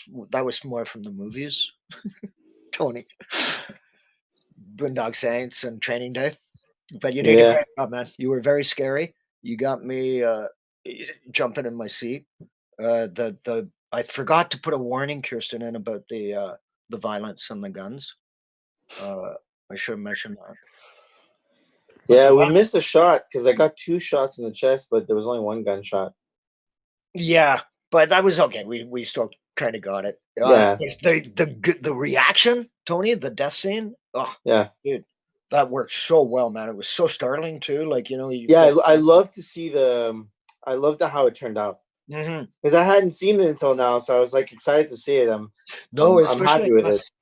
Like even Kirsten and the TA, like Hunter and whoever's shooting for us, like normally with me, Hunter, but we always see the footage on the day, right? Like we literally shoot the scene, watch the footage, watch the playback. Sometimes we have it up on the monitors for you guys if we can have a long enough line, if we're, you know, we can stay connected to because that's so important. And that's something I always talk to you guys about, the video village, getting behind the camera, seeing what the camera sees. I always sneak up, you know, not really sneak up, but I always try to get up to the video village, not bugging the keys and the director. Video village is the place where they all go and remotely watch either the scene that's shooting or they do playback. And you can always kind of get in there and stand on the edge of the group. You know, you don't want to get in front of the DP or anything like that or be pushy, but you can sort of tuck in on the edge and watch what they just shot and then hear them talking about it, right? And then, yeah, he needs to be a little bit more on the left. Do you want to reframe or do you want to have the actor move? So you get that kind of connection from watching it, as the directors and the DPs and the cameramen do. In the old days before remote viewing, the focus pullers would get so freaked out because was it in focus? Yeah, they wouldn't know until the next day, 24 hours later or 12 hours later at the daily screenings, and they just keep their fingers crossed and hope that they wouldn't, because you know you can't go back and reshoot these days because of SD cards and remote cameras. We can immediately see what we're shooting and see if it works, and then pass it on to the editor, right, Kirsten? Whereas with shooting Zoom, all the footage is in a lot. It's kind of like old days. For me, it's gone back to the old days. I just have to trust my actors, trust my cameraman, trust my shooters, trust the script, trust everything until I see it the next day. And so often was the case. Those of you who are listening from the camera classes, you couldn't do that. You know, you wrap the location, that was it. You know, you moved on. Locations in Hamilton, you have to drive back to Toronto that night. You look at the footage and you go, we didn't get that. Oh my God, what do we do? You'd either have to go back and reshoot or, let's cut around it. So we're kind of back to that, you guys, with Zoom, how we can control only as much as we can control without that luxury of having the remote viewing. Because Hunter and Kirsten, you know, Hart too, if he's still there, how much that helps us to be able to go. You know, it takes a minute to watch a minute scene. So you just go, okay, everybody relax. Let's watch the scene. Shit, we got to fix that. We got to fix that. Okay, guys, going again. Back to ones, everybody. And then everybody goes back to ones. So it's a good idea whenever you have the chance, guys, to get behind the camera, to get behind, to watch the monitors, to see why they're making the decisions they're making. And I learned so much being able to do that. It's like, oh, that's what you want. Oh, I thought you, oh, sorry. Point this way instead of pointing this way. But all in all, guys, great job. Great job. Thank you, John. Where are we at? Hi, everyone. We're back. Cool. At least I'm back. You guys never went. This is my daughter. Aw. Hey. Hello Hey there. there. How you doing? Trying to join me. Just cool. So I want to introduce you the lead-in on behalf of Madeline Sims-Fewer, who will be joining us. Madeline's just on a really big call for her feature film, and she just told me that the Cannes Film Festival called. This is my other daughter, Malia. And so, okay. Trying to wake me up. I don't know. Anyway, I wanted to speak on behalf of Madeline, just to introduce the film to the students that have joined us. So what we're doing with Camera Acting 3 is, as we talked about with the previous class, we're basically, see you, sweetie. The idea behind this, as a lot of you experienced in your 3A class, what we saw just before, the idea is to give you an opportunity to really live with a character for a period of time, as you would when you're cast in a feature or a TV series, an episodic show, and you're playing that part over a number of months or weeks. We really wanted to give that experience. Whoever is unwrapping their sandwich, please, if everyone can mute themselves for 2 minutes, I promise I won't go on too long. Yeah, so we really wanted to give the students the experience of playing with that character for a while, understanding the idea of shooting out of sequence and knowing what part of the story. And as Madeline often likes to say when she's talking about this particular work, it's really look for the arc of your character, and did you hit all the points that you wanted to hit? Did you achieve the objectives or go for the objectives that you wanted to go for in every individual scene? Did you understand the circumstances around it? And I think that that's what this is about, more than production value, because it's a camera acting class, right? And we can't expect high production value working, even when we're in the studios. We can't expect that, you know, when we're shooting quickly. But that renegade kind of guerrilla style feeling actually liberates the scene and allows it to really be about the performance and not about all the logistics around it. I know how hard everyone works on these projects. I've taught this class in the past, and I have the deepest respect for the teachers who really put a lot of extra time into this course. I think it's something to realize, like just kind of figuring out what scripts to use and cutting up the piece so that everyone gets the right part takes an enormous amount of work, extra work. So I really want to thank Madeline, as well as John and Ingrid Hart. Ingrid was here earlier. She's still here joining us. Ingrid was starting with the 3C group, and I know a number of them moved into 3B. And so I want to thank Ingrid for that, because all of you contributed so well in transitioning this to online, synchronous online learning. And to the students, both the 3As, who I still see a lot of you here, and the 3Bs for you know, going on the journey with us and really taking, you know, the chance to try what what ultimately has been a really successful term. And I think everybody should hold their heads high, because honestly, like, you can see it in the work. It's really amazing how well we've transitioned into this online experience in such a short period of time. And that took all the dedication of the students, the teachers, the TAs. Thank you, Hunter. I don't know if anybody else was involved in this project or if it was just Hunter as a TA. I'm not sure. Or I know Kirsten was involved editing wise, but thank you to both of you. And also to Kirsten Johansson, who did all the editing on the project. Thank you, Kirsten, so much for all your efforts. I know that a lot of students, and this is to the 3As as well, I know with a lot of students, sometimes you'll look at the footage and you'll say, where did that shot go? Why isn't that moment in? And there's a lot that goes on behind the scenes in editing.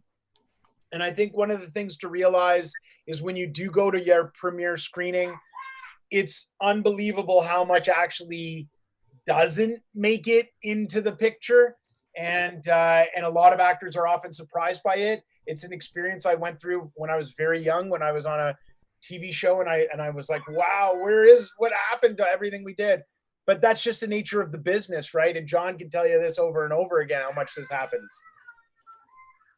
I don't know if you hear that in the background. That is what's going on in the background. Playing murder. I don't know if they're alive. I'm hoping so. But I wanted to also read what Madeline told me, just so everyone knows that this is a film, or this is from a series called Web Therapy, which is a Lisa Kudrow TV show, right? Yeah. And maybe Kirsten, you could talk a little bit to that and then take us away. So I don't even know if Madeline knows this. Obviously, she gave me lots of great tips. I decided to do it as a show, did it in like a 90s sitcom kind of theme. So I hope, because it's quirky and silly and funny, and so I wanted to stay with that kind of light theme. So I hope you all, and all of the Friends stars have made an appearance on the show. So yeah, and the other cool thing about it is that Madeline went for the format that we were working with. So when we talked about what we were going to do with this, Madeline discussed, well, I want to try to make it so that it uses this sort of online web format. So congratulations for all your work. Let's enjoy the screening, and we'll come back to wrap everything up once we're done. Do you have the link there, Kirsten? It's the same link. Okay, so if we all go to the same link as before, maybe I'll just scroll down. I'll post it one more time for everyone. And if we click on it in 5, 4, 3, will it take us right to the live moment? Is that how it works? I think so. I think he's just waiting for us, and he's just gonna press go. All right, so we're going in 5, 4, 3, 2. Click on the link below.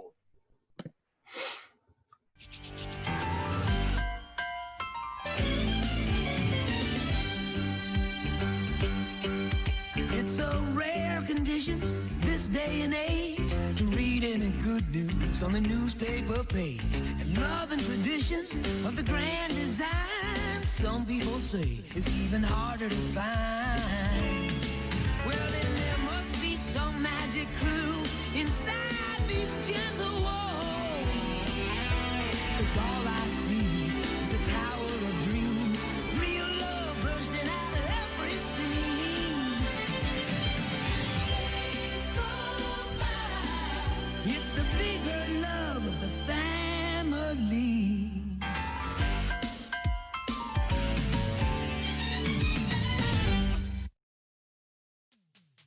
Need a talk? We're here for you. I'm Sally Wallace. And I'm Lance Wallace. We're half siblings. And this is Web Therapy. Web Therapy is a family business. We're doing something a bit different. 3-minute session, no bullshit, just expert answers. In this day and age, people have countless burdens and struggles to deal with in their lives. It can be hard to find the time to deal with it all, and sometimes you just need someone to talk to. Here, we always have time for you, as long as it doesn't exceed 3 minutes.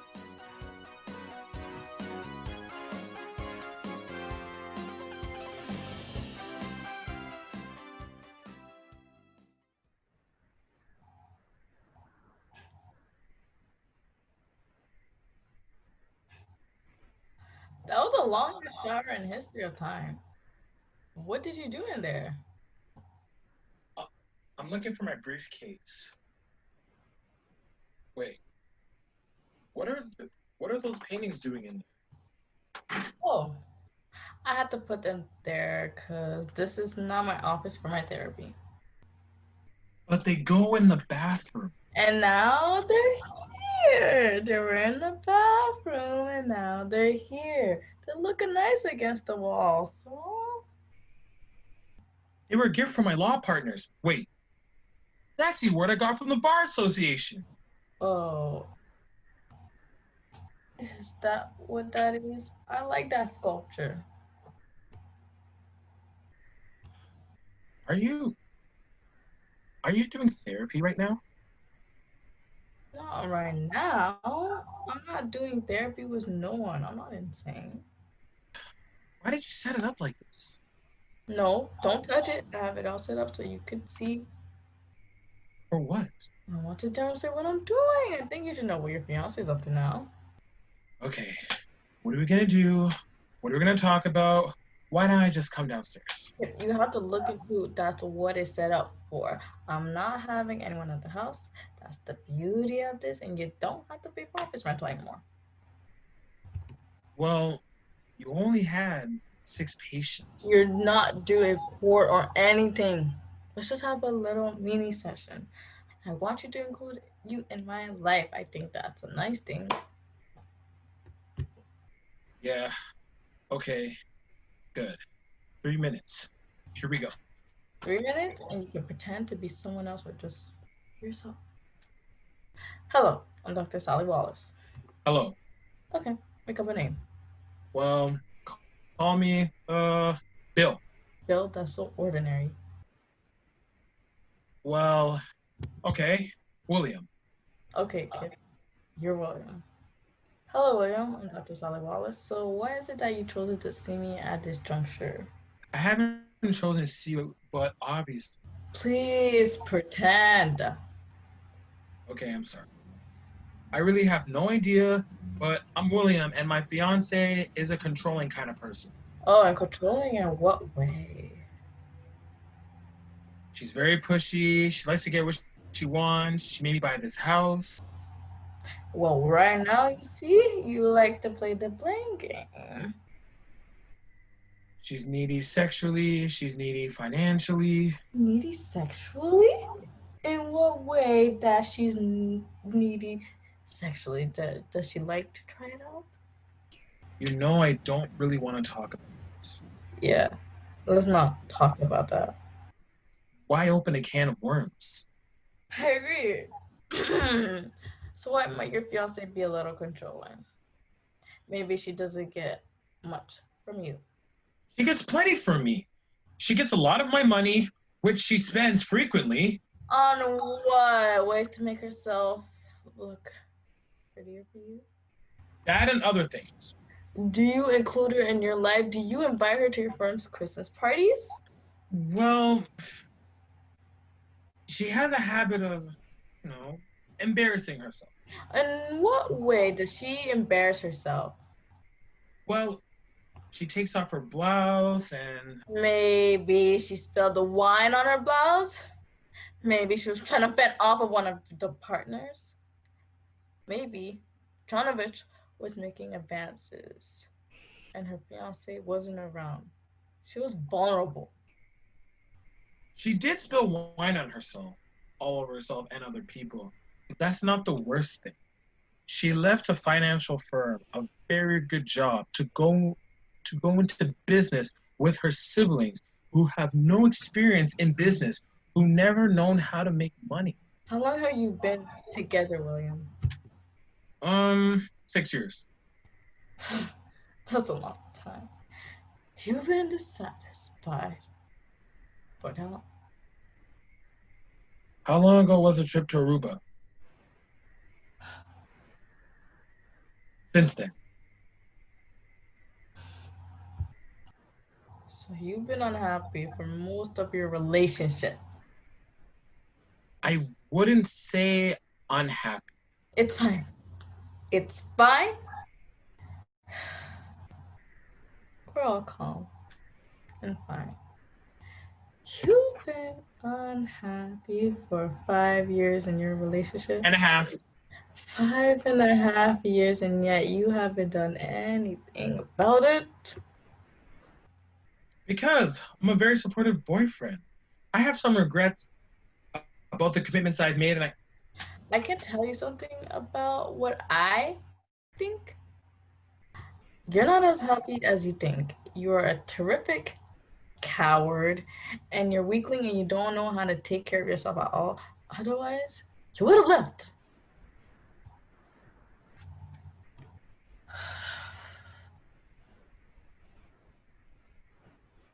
No, I'm happy. That's what it sounds like. All right. Very good. Time's up. See how long that took? Isn't that wonderful? Yeah. Okay, I'm gonna go. Have a good day. Douche. Hate him.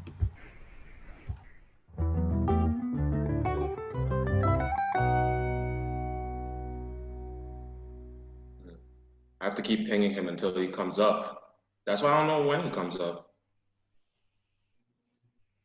Oh, there he is. Hello. Hi, Jerome.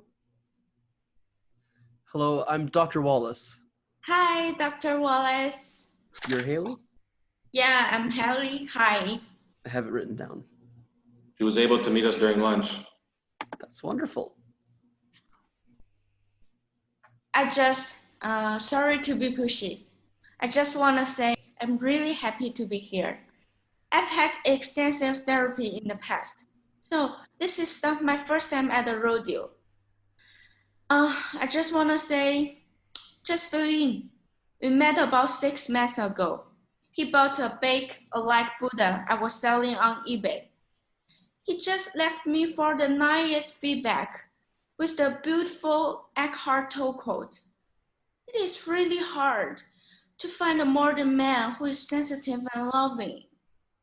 But after some really nice times and moments, he started to I'm going to break in just for a moment. display his incredible fear of intimacy. I think I'd like to... He didn't want to be touched for a week. He said his skin was sensitive. It was your perfume. Am I mute? Are you allergic to my perfume? It was giving me a rash. Or are you allergic to my love? If I may interject, just to remark on something extraordinary, which is to anyone who has eyes or a brainstem that's connected, you two are clearly related. Thank you. I told you. Did you really tell him about that? Of course. So, do you understand how ridiculous that we are not related? Yes, we are. The sperm donor numbers matched. Don't you see you are trying to pull away from me? Haley, is this something you'd like to remain a secret? It's not a secret. It's not true. Clearly you're still passionate about each other. Paul, hi, no, I'm just on lunch. I'll be back in 20 minutes. We'll be done really soon. This is just my friend Haley. Hi, nice to meet you. What was that? Hi, nice to meet you. All flirty. What was you calling me your friend? I'm not your friend. I'm your lover. We're friends now. There's been no sex. There's been no romance since this discovery. Let's not get bogged down in these issues. Did you receive the release I emailed you? Because I need to record these sessions. Yeah, you faxed it to me. I've had a lot of therapy. A lot of different kinds of therapy. I've never been recorded. What is that for? Well, something very exciting has happened that I would love to share with you. An investor is interested in franchising my modality of therapy. Dr. Walsh, I just wanted This to relationship that you two have with the half siblings and the sperm donors and all of that, it's something that is really attention grabbing. And the two of you are such a wonderful test case. This issue is fascinating and it's sexy because the two of you are attractive, and this could really help out a lot. It sounds a little bit like you want us to advertise for you. No, this is not for advertising purposes. This is a sales tool. Before we sign any documents, I was wondering if you'd be willing to go back to the 50-minute sessions? What? No, absolutely not. That defeats the entire purpose. It's 3-minute sessions. That's why it works. Nothing you said in your 50-minute sessions was even remotely interesting until this. Oh, wow, okay. It's like having a gun to your head. It forces you to get to the issue, and that's why it works. If I was paranoid, I would think that you were using us to promote your business. Are you paranoid, Jerome? What? No, I don't think so. Well, 2 sessions ago you thought you might be paranoid, and now in a minute and a half, you're not. I think that's a pretty fast cure. You're right. Oh my God, you're both crazy. We're out of time, but I think we made a lot of progress here. Thank you, Dr. Wallace.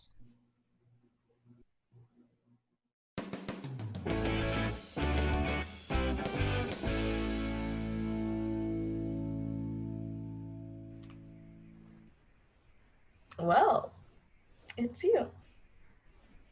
It is me. Hello, Richard. Hello, Sally. It's so nice to see you again. Actually, I can't see you. I wanted you to see me without my glasses, but I can't. Well, there you are. This is my first time with therapy, so I didn't know what to wear. oh, well, you don't need a dress for therapy. Yes, that's true, you don't. Oh, it's been a very long time. A long time. How did you hear about me? Us, the therapy. Oh, well, over at Lachman Brothers, they were talking about you by the cooler. Oh, which guys? Bob and, Stephen and... Jeremy? Yeah, Jeremy was there. Oh, that's great, yeah.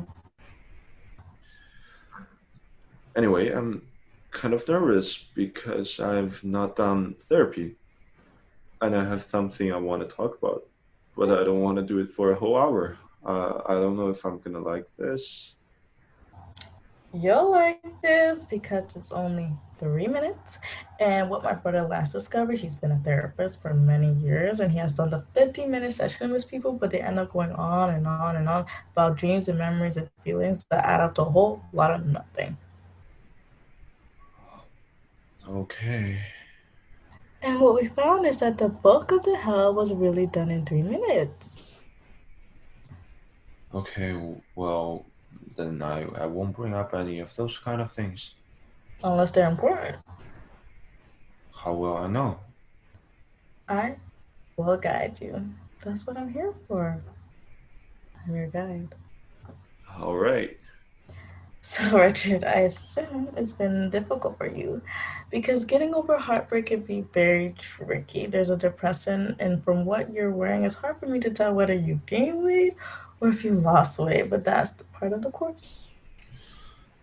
Sorry, what's your question? It's an expression of emotional concern for your emotional recovery after what happened. You were talking about you and me? You mean the incident? Yes, of course. Since that horrible incident, were you just misunderstood, I guess, the nature of our relationship? Okay, it seemed to me like it was kind of a mutual flirtation. You made it pretty clear. You literally told me that you wanted me to kiss you. I guess please don't lock the door behind you. Can be interpreted in a bunch of ways, but I didn't mean anything. Well, no, you beckoned me. You told me to come into your office. I beckon you, come here to Melissa. I don't think I said that. You told me that I had very kissable lips, and you asked me to come into your office, and you asked me to shut the door. It was confusing to me. It's funny how we remember things. I just hope that's not why you left. Gino at the front desk said that you referred to my attempt to kiss you as you called it a sex crime, and I felt that was kind of harsh. Well, I never liked Gino. Has this resolved anything for you, seeing me again? Resolved anything? I assume that's why you made the appointment. You tried to mend the shattered pieces of your romantic self after I let you down. Well, I wasn't really thinking that. So you need to discuss? Yes, I contact you to talk about a friend who's been having some problems. She's a little edgy and nervous, and Who's his friend? she's my girlfriend now. You have a girlfriend? Yeah. Oh, She's been distant and moody and dismissive. that's too bad. This is hard. You know what, Richard? I'm sorry, but our time is up. It's been well over 3 minutes, so the session is over. Well, There's really only supposed to be 3 minutes. We can see each other next week, and we can pick up where we left off. Wait, hold on. You are muted now because the session has ended. Wait. Sally? Oh, Sally, come back. Hello?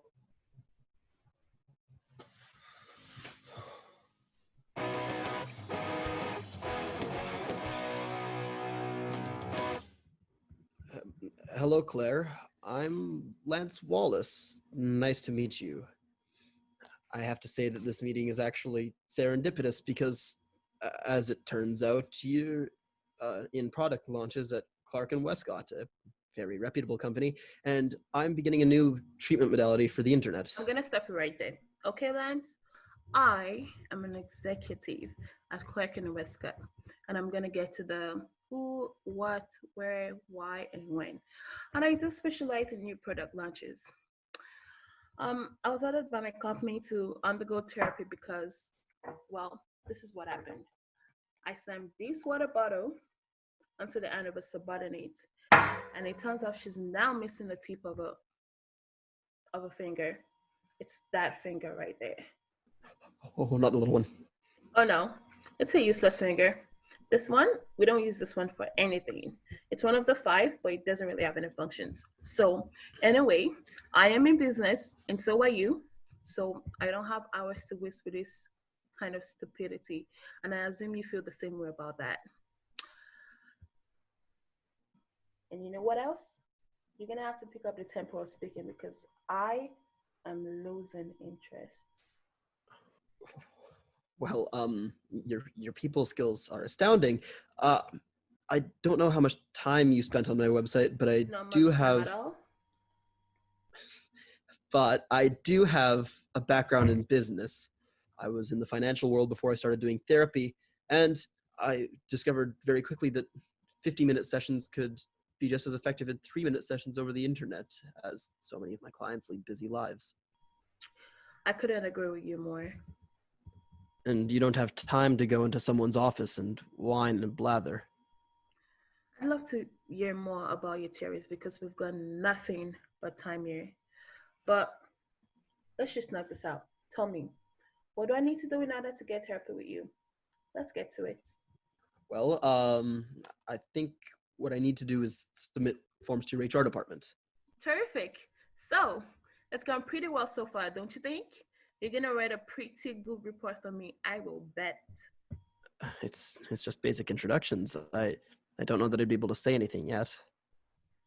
One thing does strike me about you, and that is that you seem the perfect person for my new treatment modality. Serendipitous to modality. So, just say the words and you hope at the end of a sentence they make sense. That's how you work. I got your number. I think I'm starting to put your number together as well. I am paying you to listen. Can I tell you a story? What can we do? What can we do to fill this 3 minutes? Well, why don't you tell me a story in your own interesting way? If that will pass some time.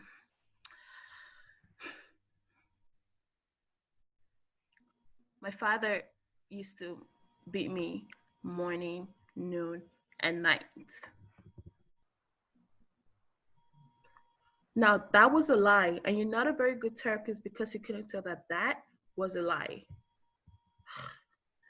How about this one? My mother used to strip naked and get into bed with me in the middle of the night. Now, that's the truth. Did you not know that? What's the matter with you? What kind of therapist are you?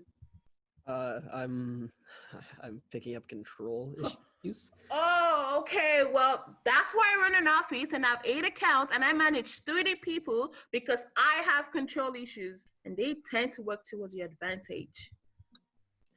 Well, I might be bringing you a new account, so if it seems interesting What to new you. account is that? The web therapy thing? Oh, so you're interested in it? Well, it is rather fascinating. So, if you have some time, maybe You know, we I could. don't have any time. I have 8 accounts, 30 people, and a whiny domestic partner. So you're gay. That makes No, sense. I am not gay. I am manly, but I am not gay. I just don't want to marry you because I can't take one more thing, okay? I am swamped. I have not taken a deep breath since 2010. I have got responsibility up to a year. I don't have time to have a snack. I haven't had a leisurely dump in the last 10 years. I'm wearing a colostomy bag right now, and my office smells like the inside of a nursing home. Maybe what you need to do is lighten your load a bit so that maybe you perhaps have time to defecate the normal way. Well, that's all the time we have for today. So it's been almost 6 minutes, so why don't we schedule time next week? I'll punch you in.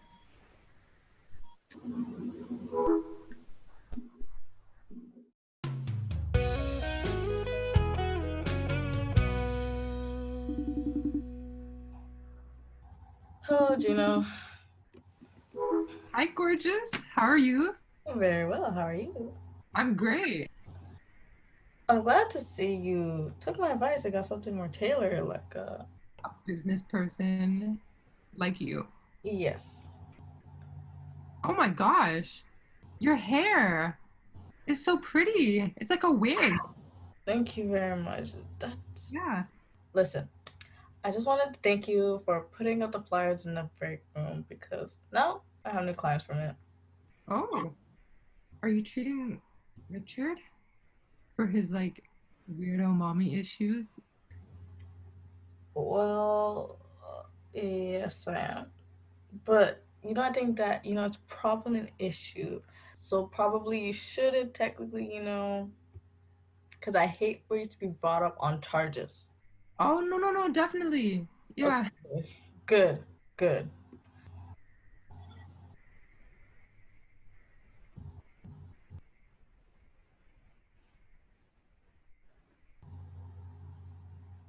I love you. Oh, well, you're my inside man. Yeah, because we're like best friends. Thank you. Listen, have you seen Richard's new girlfriend? Yes. What is she like? She's very voluptuous. Voluptuous. Okay. Also, I sent so many emails to Jeremy. Yeah, oh my gosh. They were like, she's resurfacing again.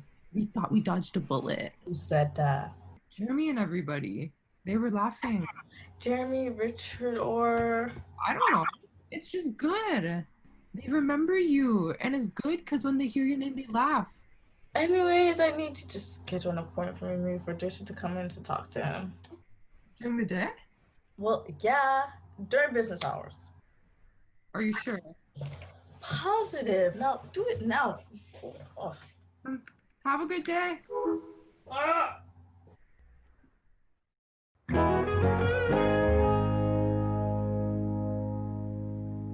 Hello. Hi, Lance. Hello, Ted. Hello, and I'm Ted Mitchell. I'm very grateful you could squeeze me in here. I guess we're 9:30 to 9:33. That's right. I just had a question before we begin, Lance. I'm just a little curious as to what this is going to be like. Are we in a Reichian direction or perhaps Alderian? It's not strict Freudian because I'm sitting. Well, no, very good. Thank you. No, it's none of those things. This is completely different. I think I should let you know before we begin, and I'll try to be fast here, that I've been in a lot of therapy myself, and all to no avail? Well, it's been to some avail, but I'm very used to the traditional 50-minute hour, not the 3-minute hour. 4 times a week for years and years, and I'm very interested, frankly, to see how this works. I've never hit anything like it. Well, if you stopped talking, you might be able to see how it works. Since you seem to have some concerns, just know that I used to have the 50-minute hour with patients and discovered very quickly that these discussions of dreams and feelings got us absolutely nowhere. I did have a dream last night. As it turns out, it won't matter. So, what do we talk about? Well, we find out what it is that's bothering you, or I can let you know what it is that's bothering you. And you think that I would be able to tell you that, and you would know, and you would understand? That's very... Well, you're very resistant and judgmental already. Well, I'm curious. Your definition of curious is curious in itself. And where do you come from? What's your training, if you don't mind me asking? Well, I went to the University of Pennsylvania and on to the Wharton School. Of business? Yes. And your analytical training was... Ted, you're going to have to relinquish your control. Obviously, you've been in plenty of therapy before, and none of it has worked out for you. And you feel the incessant need to control everything. I'm not an easy patient, so I'm excited and interested in this 3-minute thing. It is interesting. It's really if it just give me a little bone here, a tidbit. I'm not feeling the need to help you understand what I do. I would just love to know if you studied anywhere, if you have a technique, if you have perhaps a philosophy of some kind. Yeah, I have a philosophy. Let's cut the bullshit and get to work. That I think, that about sums it up. Just talk, sort of like people at a cocktail party? You know, I think now I'm realizing that I don't know if I can help you. It's odd. I'm feeling a distinct discomfort and a dislike for you, and I don't know how to work with someone under those circumstances. Well, if I could just stop you right there. I'm here to do an evaluation, Lance. The Lackman brothers were speaking to me last week. Jeremy and Robert? We were playing golf, and as you know, they're thinking of investing more heavily in your company. And I'm a psychoanalyst myself. I don't know if you've read any of my books. Well, first, I should have known when you signed on. I didn't realize you were that Ted Michaels. Mitchell. Ted Mitchell. Yes. I've written several books. Books, yes. And articles over the past 20 years. Oh, I know. And frankly, 3 minutes, I'm skeptical. But I'm open. It was a 3-minute interview. 2 minutes and I guess 57 seconds. Granted. But to be fair, this was a 3-minute interview process, not a 3-minute session where you can see what I can do for a person and their issues. Shouldn't the therapist be in control of the interaction? Most clients allow the therapist to take control. You, however, were acting as therapist. I'm not trying to split hairs here, Ted. I'm not trying to say you were in the wrong, even though you weren't upfront with me. I should have been more cooperative as a patient. I should have given you what you wanted. I think you owe me another shot, at the very least.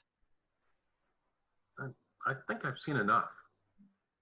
Basically, I mean... How could you possibly know anything about a human being in only 3 minutes? And that's going to be the title of my evaluation. So, thank you.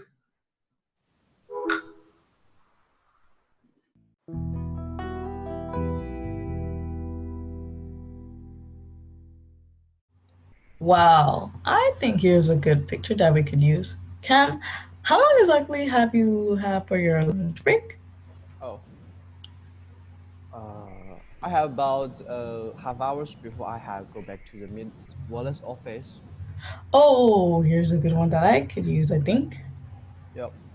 Just grab that code now. Oh, yeah. I grabbed the cord. Oh. Yeah, it look like an old code, you know, so it might be a bad connections. All right, so just put into that port. Ease it in. Yeah, just ease in there. Yeah. Into the port? Boom, we're up. Oh, well, you look very handsome. Oh, thanks. You're looking nice as well. Well, okay, I think that's enough of that, right? Oh, number what? Well, I am engaged, so... I work for your fiancés and your sister's husband. Yes, right. Well, we'll just keep this between us, okay? I don't know what I'm talking about, so yeah, keep it well between us. Oh, plug it in the hole, grab the cord. You look really hot. Oh. I understand how those feelings can come up. You probably don't have that much exposure to someone like me. In this country, it's not appropriate for me to flirt with. No, I'm from Philadelphia, so I'm here. Oh, yeah. Okay. Yeah. I just, I won't be clear here, so I'm not attracted to you. Oh, God. All right. Yeah, okay. Very smart of you. Do you want to test? I want to record my... What button I push to record? Yeah, the red button under the window. Do you see that? Oh, there, okay. And there's no light or anything. So no one would know I was recording. No, there just isn't. Great. No one could hear what we ever just talked about. Of course.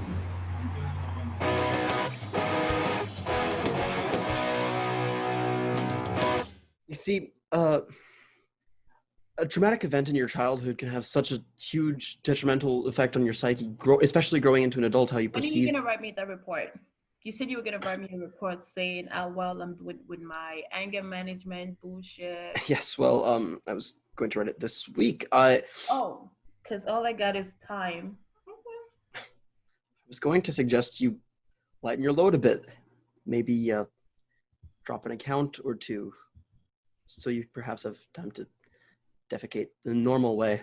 You would have to rip my account out of my cold dead hands, okay? Well, our time is it's been 5 minutes, so Oh, it has? Oh, good. so how about next week at the same time? Absolutely. And then just a little suggestion on how to deal with your employee who I think wants to file charges. She's suing me as a matter of fact. Sometimes it's it's as easy as showing some attention to your employee. So if you maybe pay her some attention, woo her, go to her house, see if she's okay. Send her emails every hour or half hour or so to say that you'd like to know how she's doing. And drive by her house, send her flowers, shower her with attention. Yeah? That sounds like it's just gonna piss her off more. That's what my instincts are telling me you should do if you want to soften her up a little bit. All right, I'm open to that. I'll give it a try. And when I do this, you're gonna sign off on this session, right? Say I'm making progress. Well, you would be. Yes. All right.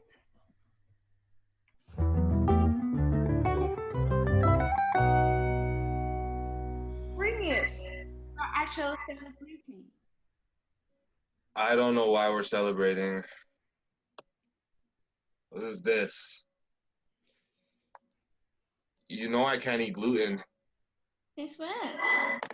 Since the stress of finding out you're my sister, it's giving me celiac disease. Well, that's why we are. A couple of weeks ago, before our first session, I swabbed your cheek in the middle of the night, and I sent it to a DNA lab. And it turns out that we are not related. I can't believe you. Why can't All right, don't panic, anybody. No, I cannot believe that you would swap me in the middle of the night without me knowing it. I understand. I really do understand how you feel. But I did it for us. I did it so we could be together. May I ask which DNA lab you used? I don't know. I found it on the internet. So, wait, so you mean you don't remember? It was 100% conclusive that we are not related. Was the lab called Acme? Was there a little roadrunner and a coyote on the label? Because if there was, You're mocking me. then it wasn't 100% conclusive. And no, I'm not mocking you. I'm just saying that it's all relative. Yeah. And we believe what we want to believe. You want to know who's a relative? I'll tell you who's a relative. You and me. I'm not. I don't believe you. I'm not your relative. I don't believe you. Well, you're fighting like a brother and sister right now. Why can't you just love me? Which is interesting. I think we are splitting hairs here. It was a 100% conclusive. What about the sperm donor? Numbers matched, I thought. No, that was actually wrong. It was just a printing error. Lost 2 numbers. Jerome made a mistake. Yeah, but I don't blame him. I don't. Because I love you. I try to understand you.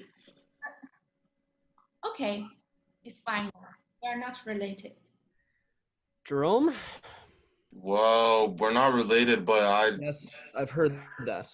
This was just an attempt for you to manufacture an interesting personality for yourself, and now you've created bigger problems for all of those around you.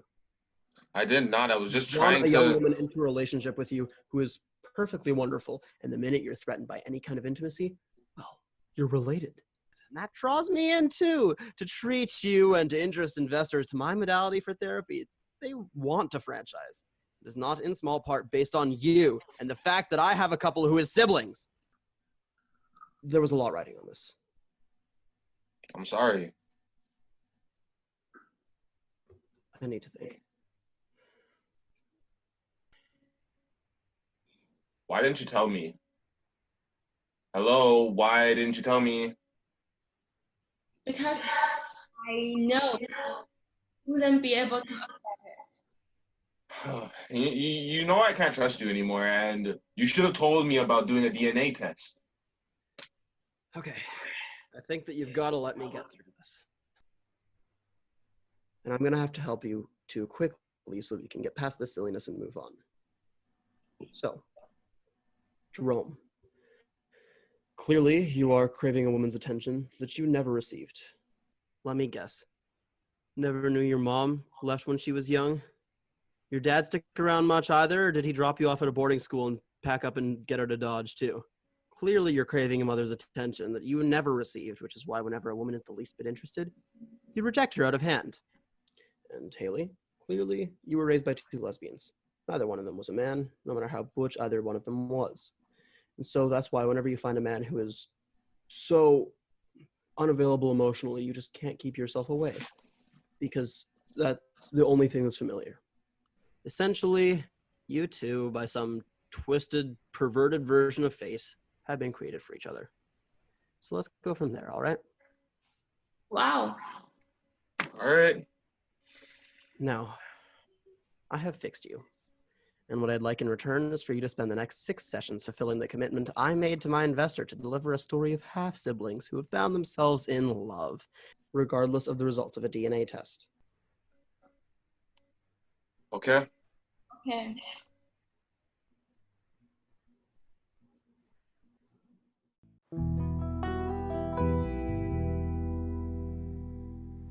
Yep.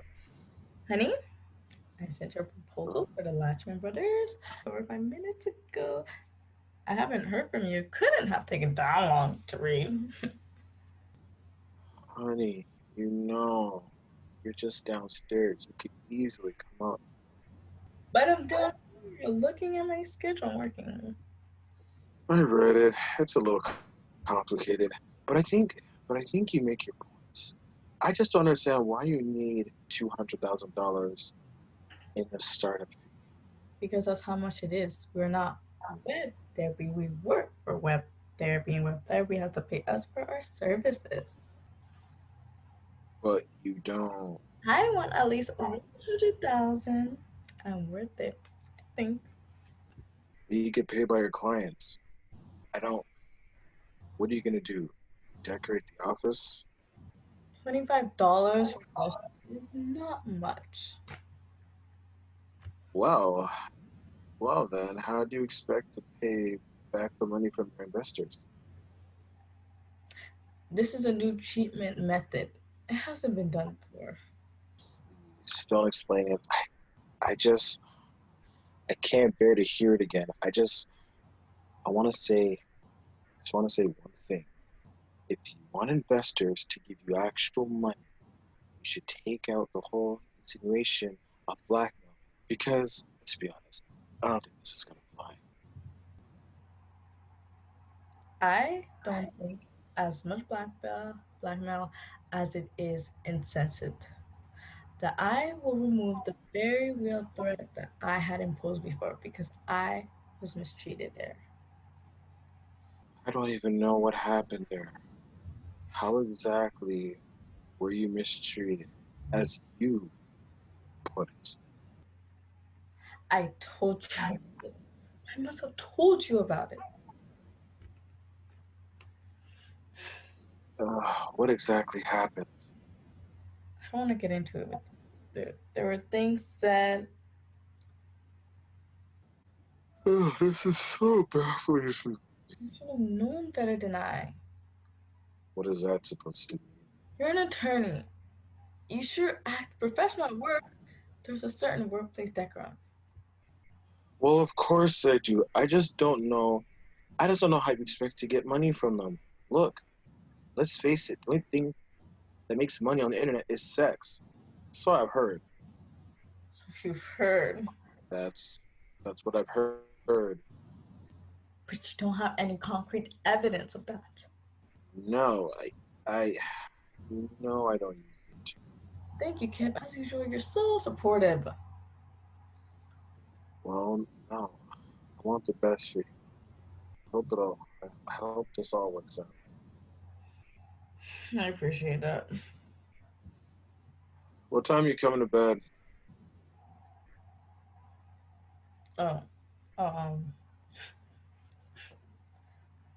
Are you in the mood for a little something at long last?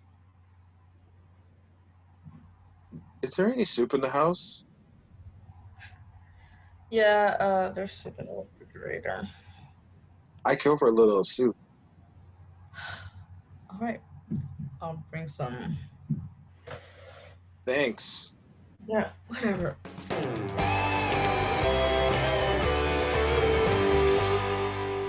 So, I had my assistant send her flowers. I sent her a bunch of emails.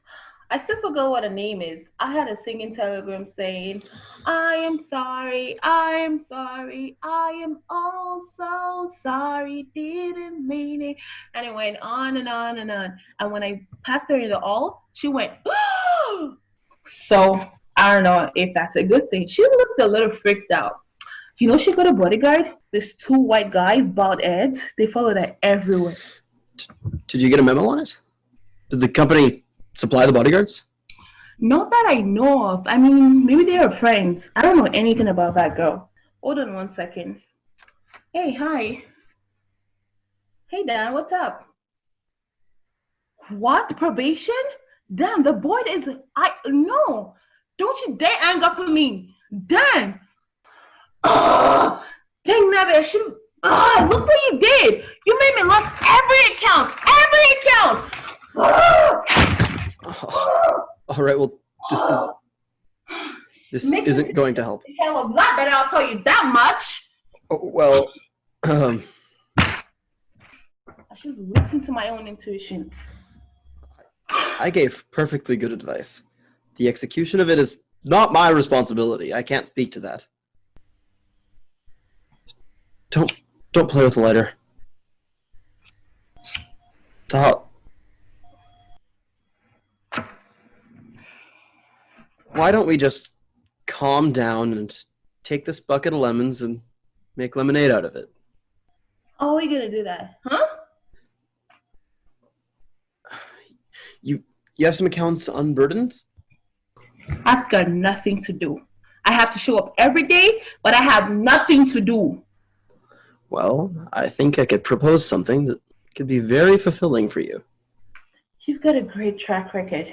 But go ahead. In the way of humanitarian causes, of course, I don't know anything that helps more people than therapy. And I don't know if you remember or not, but I'm starting to launch this new modality for 3-minute sessions on the web. Right. No. I know all about that. But you need help launching it, right? That's what this is about. Now you're available. Right. I'm available now because you gave me the most ridiculous advice in the world and I was stupid enough to take it. So now you have me free and clear to let your little web therapist internet service bullshit. I'm going to find out where you are. You've got another thing coming for you. I will find you. I'll put a trace on you right now. Don't you dare sign off. I will find you. I will hunt you down.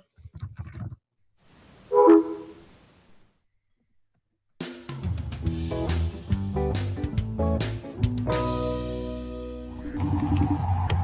my gosh. Oh my God, Sally. Hello, Gino. Hey, oh my gosh. Okay, I was trying to watch Jersey Shore and this is the only place in the damn park that has reception. And you're here. What? Yes, here I am. So lucky, what the heck? Yes, for me too. Why aren't you at the office? Are you off today? No, I wish. I took Jeremy for his weekly waxing electrolysis dealio because it takes 4 hours. Oh, listen, I just wanted to share my good news with you. Go ahead. Listen, Jeremy and Robert Lantern are showing real interest in supporting my endeavors, my new treatment methods. They sent someone to have a test session with Lance to check it out. His name is Ted Mitchell. So he's going to be sending out a report along in a day or two, and I just wanted to alert you for you to flag it for me and send it along to me, right? Got it? Oh, that's so sad. That's just sad they don't trust you. I mean, I feel bad for you, but it makes sense.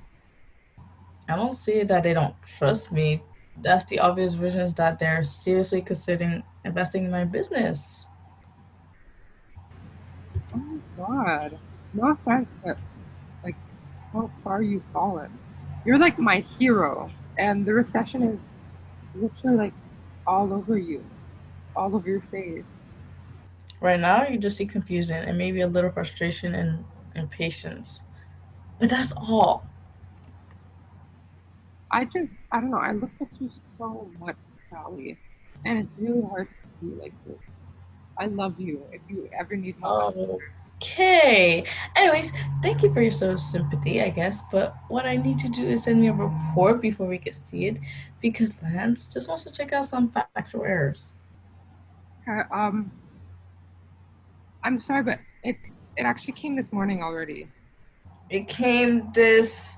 Okay. What's up with Richard though? Like, cause okay, he seems so happy, and I know that's not him. And like, he broke up with his girlfriend. Oh. I know. And then he told me he was dating someone else. Oh. And okay, his digital frame in his office is literally all just pictures of you. It's like actually kind of scary. Well, I don't know why he would do that. This is rare. And I don't know, the first thing that pops into my mind is the possibility of transference. What? No, I'll meet you in 10 minutes. Just stand by the bathroom. What? Who's that? Oh, just, sorry, it's just this guy I bumped into or whatever. So it's someone that you know now, but you didn't know 10 minutes ago? We've known each other for 10 minutes. Gino, what are you doing? No, I'm just like, what? You need to get back to work as soon as possible. No, I'll be back as soon as possible, I promise. Okay? You know, this is serious. I'm serious. Okay, I'll see you later, okay? Bye. No, listen to me. No.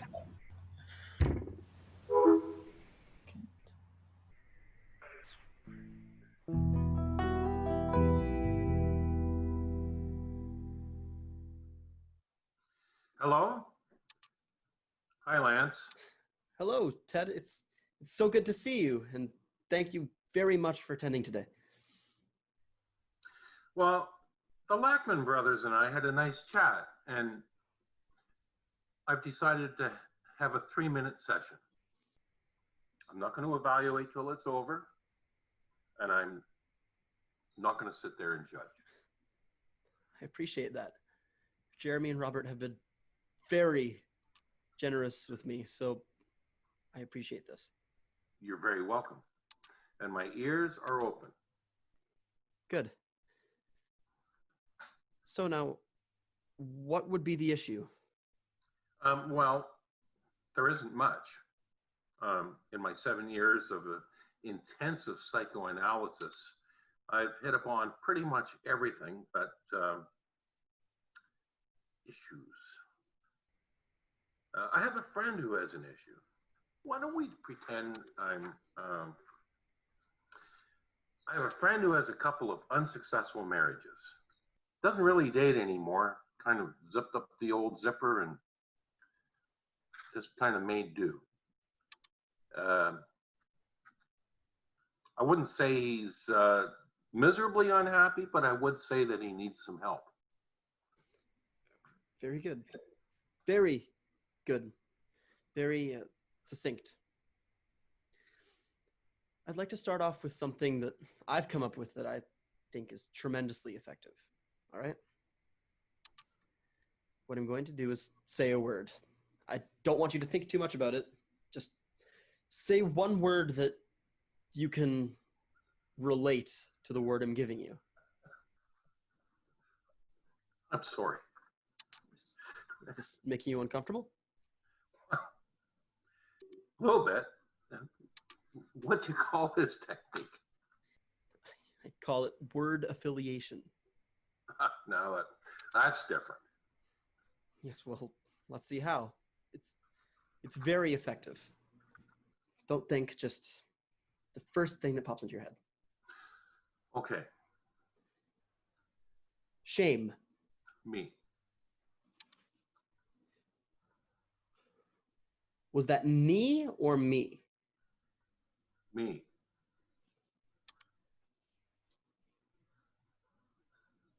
Liquid. Babysitter.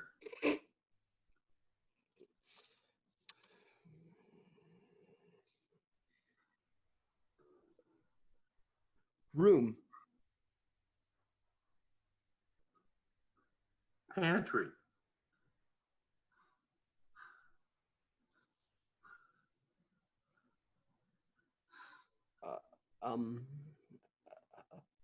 Body part.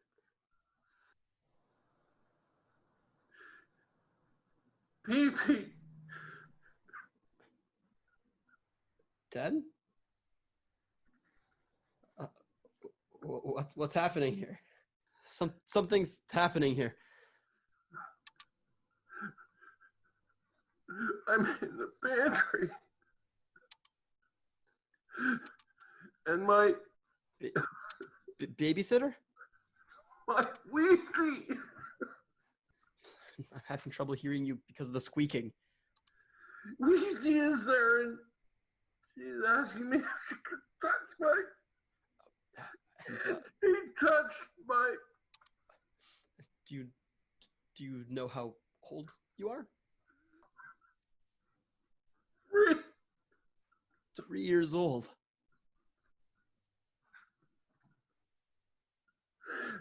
I've never told anybody this before. Ever? So much therapy.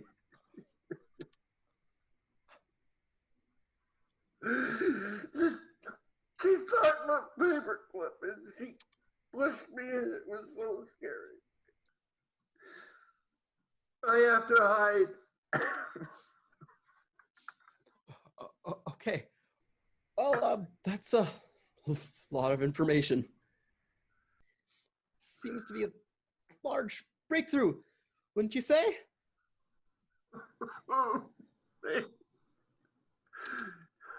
Yes, I would. I would too. Could you look away from me? Could you make sure you're not looking at me? Okay. Okay. Thank you. I hope.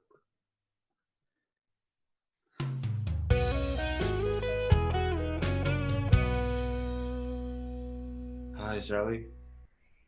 Hello, Richard. It's so good to see you. It's good to see you. I haven't slept very much since Thursday. It was weird when you showed up at Merondo's. Well, it's my fiance's favorite restaurant. It's unlike I never been there before. So I simply had plans to be there. I didn't see him. Well, I wasn't with them. I was meeting a friend. I didn't see a friend. She didn't show up, as it turns out. Oh, you just were there. Yeah. It was. I mean, I liked it, but I think it puts Sheila off when you join us.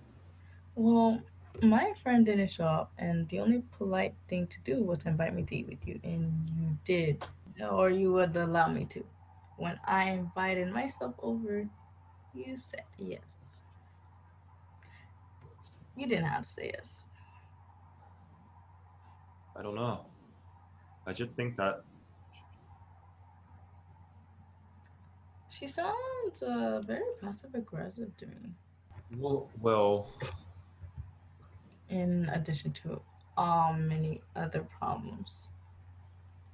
Well, you told her that, and I think that she felt we were judging her. No, I said please don't be passive aggressive. And if you're uncomfortable or feel threatened by me in a way because of our history. Yeah, but then you. That was very direct. I know. Believe me, I understand. But I think that from her point of view, what I think upset her the most probably was when you said, "What do you think, Betty?" Nicknames are usually a nice icebreaker. In this instance, I think it hurts your feelings. let me just put it this way. I think it's wonderful that you don't have the requirement that the woman you're with is attractive. That's really big of you. It's wonderful. In all fairness, Or she was a lit and threatened by, you know, I don't go to a nice restaurant wearing a tracksuit or whatever. no, you look like $1 million. Thank you. I've I have to ask you something. I do have to ask you this. Did you when we left? Did you put your gum in your hair? She put my gum in her hair. You honestly think I took it out I told her. of my mouth like some Bulgarian and threw it in her hair? No, I told her that you would not do that. You're starting to fall down the rabbit hole, my friend. I know, I know. And that's spending a lot of time with a person who's sadly unbalanced. Yeah. All right, I'll admit that I was pleasantly surprised that my friend didn't show up, so I had the opportunity to join you. I could see how you interact as a couple. She really, really thought. I think that it was weird because you were sitting on my side of the boat, and we were just laughing, and I think she felt excluded. If she could contribute something to the conversation, I would gladly have engaged with her. Well, she did let us use her berries when you want to feed them to me. And they were delicious, and I thought you should try them. She wasn't eating them. She doesn't like berries. Maybe you do. It's all about her needs and what she likes. Oh, Sheila doesn't like oxygen. We should all drop dead. Yeah. It's not her fault. She has imbalance. She needs a great deal of help. This is the person you want to spend eternity with. This is something you need to think about. I thought about this actually, and I told her that I have to back out. Out of the relationship? I proposed, and then we got into a big fight, and I told her I had to back up. And she got really mad, and then I had to help cut the gum out of her hair. It's been a confusing time since Sheila left. I think about you all the time.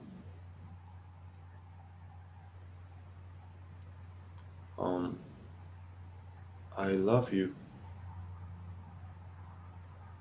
Well, here we are with the classic case of transference. What is that? This is when the patient transfers phantom feelings onto the therapist. Phantom feelings? They're not actionable. I do not know what that means. Everybody knows what transference means. I know what I feel. And what I feel for you is that's love. I want to be with you. I want to hold you. I want to be with you. I know this is all fine to talk about, but I can't do anything about it, so. I want to see you tomorrow. I want to see you tomorrow. Well, tomorrow I'm having lunch with my friend who's unreliable at Jacko's at 12:15, parking in the rear. Almost. Hey.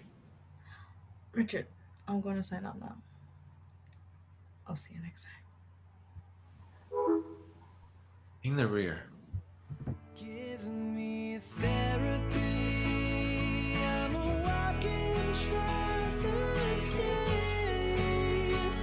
but I'm smiling at everything. Therapy, you were never a friend to me, and you can keep all your misery.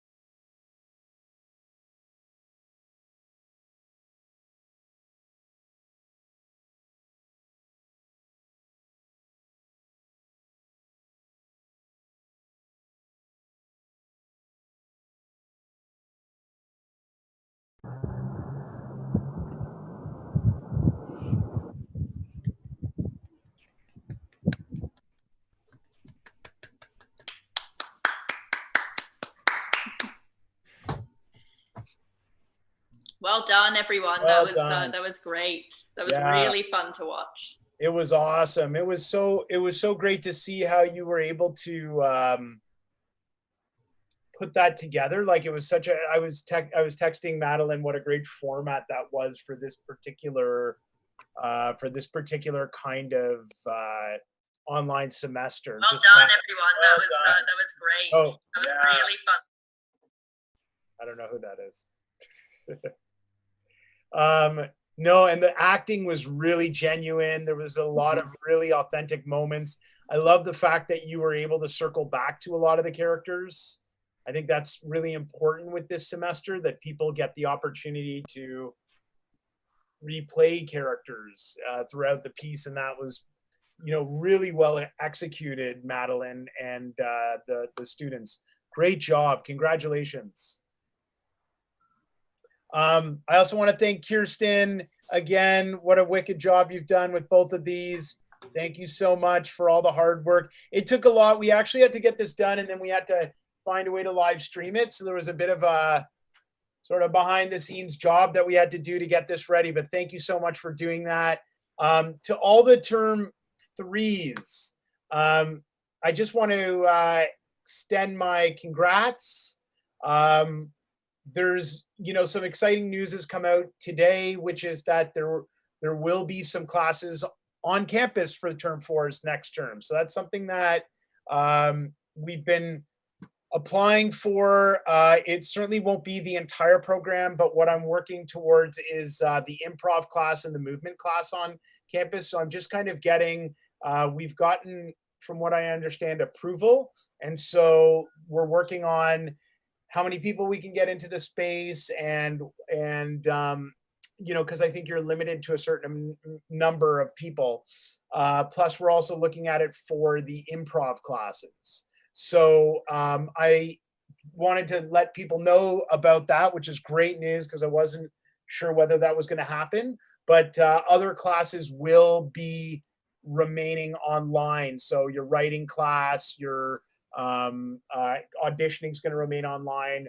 Voiceover will remain online. So and writing will remain online. So that's, Madeline will be actually teaching one of those writing classes. So it's really going to be geared towards improv and movement, especially movement, where I think it's so critical with that particular course to get it into a classroom. We're sort of working on it so that for people who are concerned about travel time in the way that we're trying to schedule it, and I'm just trying to get the teachers to confirm, is that they would be just 2 days of the week where it would all the in-class stuff would happen on the same day, and then the online stuff would be on the other days in the week, so that you're not constantly having to come back down again and again. Like they're booked for a couple of days.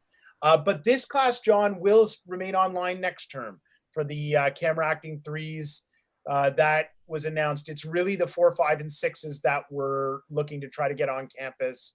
1, 2, and 3 will remain exclusively online. So that announcement came out today. I also want to really encourage and tell people to come see the show. It's really fantastic work that they've done. And also, like, very much like what we saw with this particular camera acting showcase, it's so tailored for the online delivery, and we're working so hard to try to make the show work. It's a live stream. It almost feels more like a live stream TV show in a way, or live stream film. It's really cool because you're watching the actors work in the space, and it's not like you're just seeing them in their living rooms. Like, they've done a whole tech around it, and it's a really innovative script that they've created, and they've done it all in the last few months. It's mandatory for students to attend, so I really want students to come out and support. If you didn't make it out last night, come tonight, come tomorrow night. I'm also telling the teachers to check it out. Just pop it up on your screen and take a look. It's really great work that they've done. And also for a lot of you, it's probably, down the road, the way that we're going to be looking at it for your particular courses as well. I'm going to sign off because there's so many things coming at me online right now, but thank you for the entertainment. It's been wonderful. You guys have been amazing. Thank you to the teachers. Congratulations. Have a fantastic break. If you need anything from me, I will be Zooming and, from out of Toronto, but I'll be Zooming. See you guys. Big round of applause for Hart, everybody. Hey, guys. Thank you so much, Hart. Thanks for being a cool commander and coolness under pressure and all that. We love you, Hart. Really, Thank you, Hart. Guys, you guys have done such an amazing job. By the way, this work, the bees, this is my favorite showcase of this one. You guys really, for the bees, of seeing all the three, this one really, wow, you guys really you got them in such a great place, Madeline. It's awesome. Some really outstanding stuff. John too, man. It was awesome. So different, the two of them. But thank you guys for everything. Okay. Right we'll on. Talk soon. See you guys. Thanks, Hart. Bye, everyone. Thanks, Hart. Fantastic. Yeah, really great work, guys. Everybody in my 3Bs, Johnny, Elliot, everybody. I'm just going around the screen. I've got you on my screens, but Madeline, great work, man. It was so neat. Yeah, same to yours. It was fantastic seeing all of them. It's really fun. I miss you all so much, but it was just so neat, and the naturalism, you guys, Elliot and Henry and everybody, just really, really nice.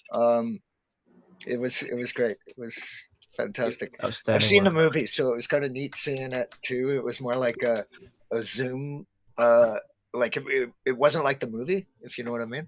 Yeah, it was original. It was very creative the way. Yeah, everyone really made the characters their own. It was really, really great. Very nice. Well, I won't see you in term 4, I don't think, but hopefully I'll see you at some point in term 6, whether we're back or not. I think I'm off campus for the business classes because we do them online. But what a great experience! And to the rest of my crew, if anybody's still there, I don't know what happened. When I came, we got Kelvin. He's the only one who's stuck around. What a trooper! Kelvin. I think most of us. Francis was here and stuff, but something. Everyone else is watching on YouTube. They're watching the stream on YouTube. Yeah, so some people came back and some people didn't. But I think I went into a weird. They're after me. Format. That's the one thing about Zoom I've been finding too is it's like, oh, am I in the right room? Am I in the right place? I clicked the wrong button. Especially when you give up host control, it's kind of like.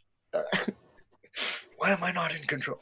But great stuff, guys. Hart did such a great job keeping it all going and stuff. So I'm incredible really work for that. Elliot, miss you, man. Johnny, miss you.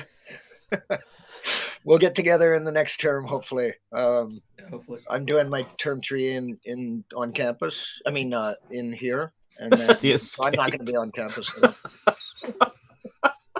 Won't be talking long. But Hunter, thank you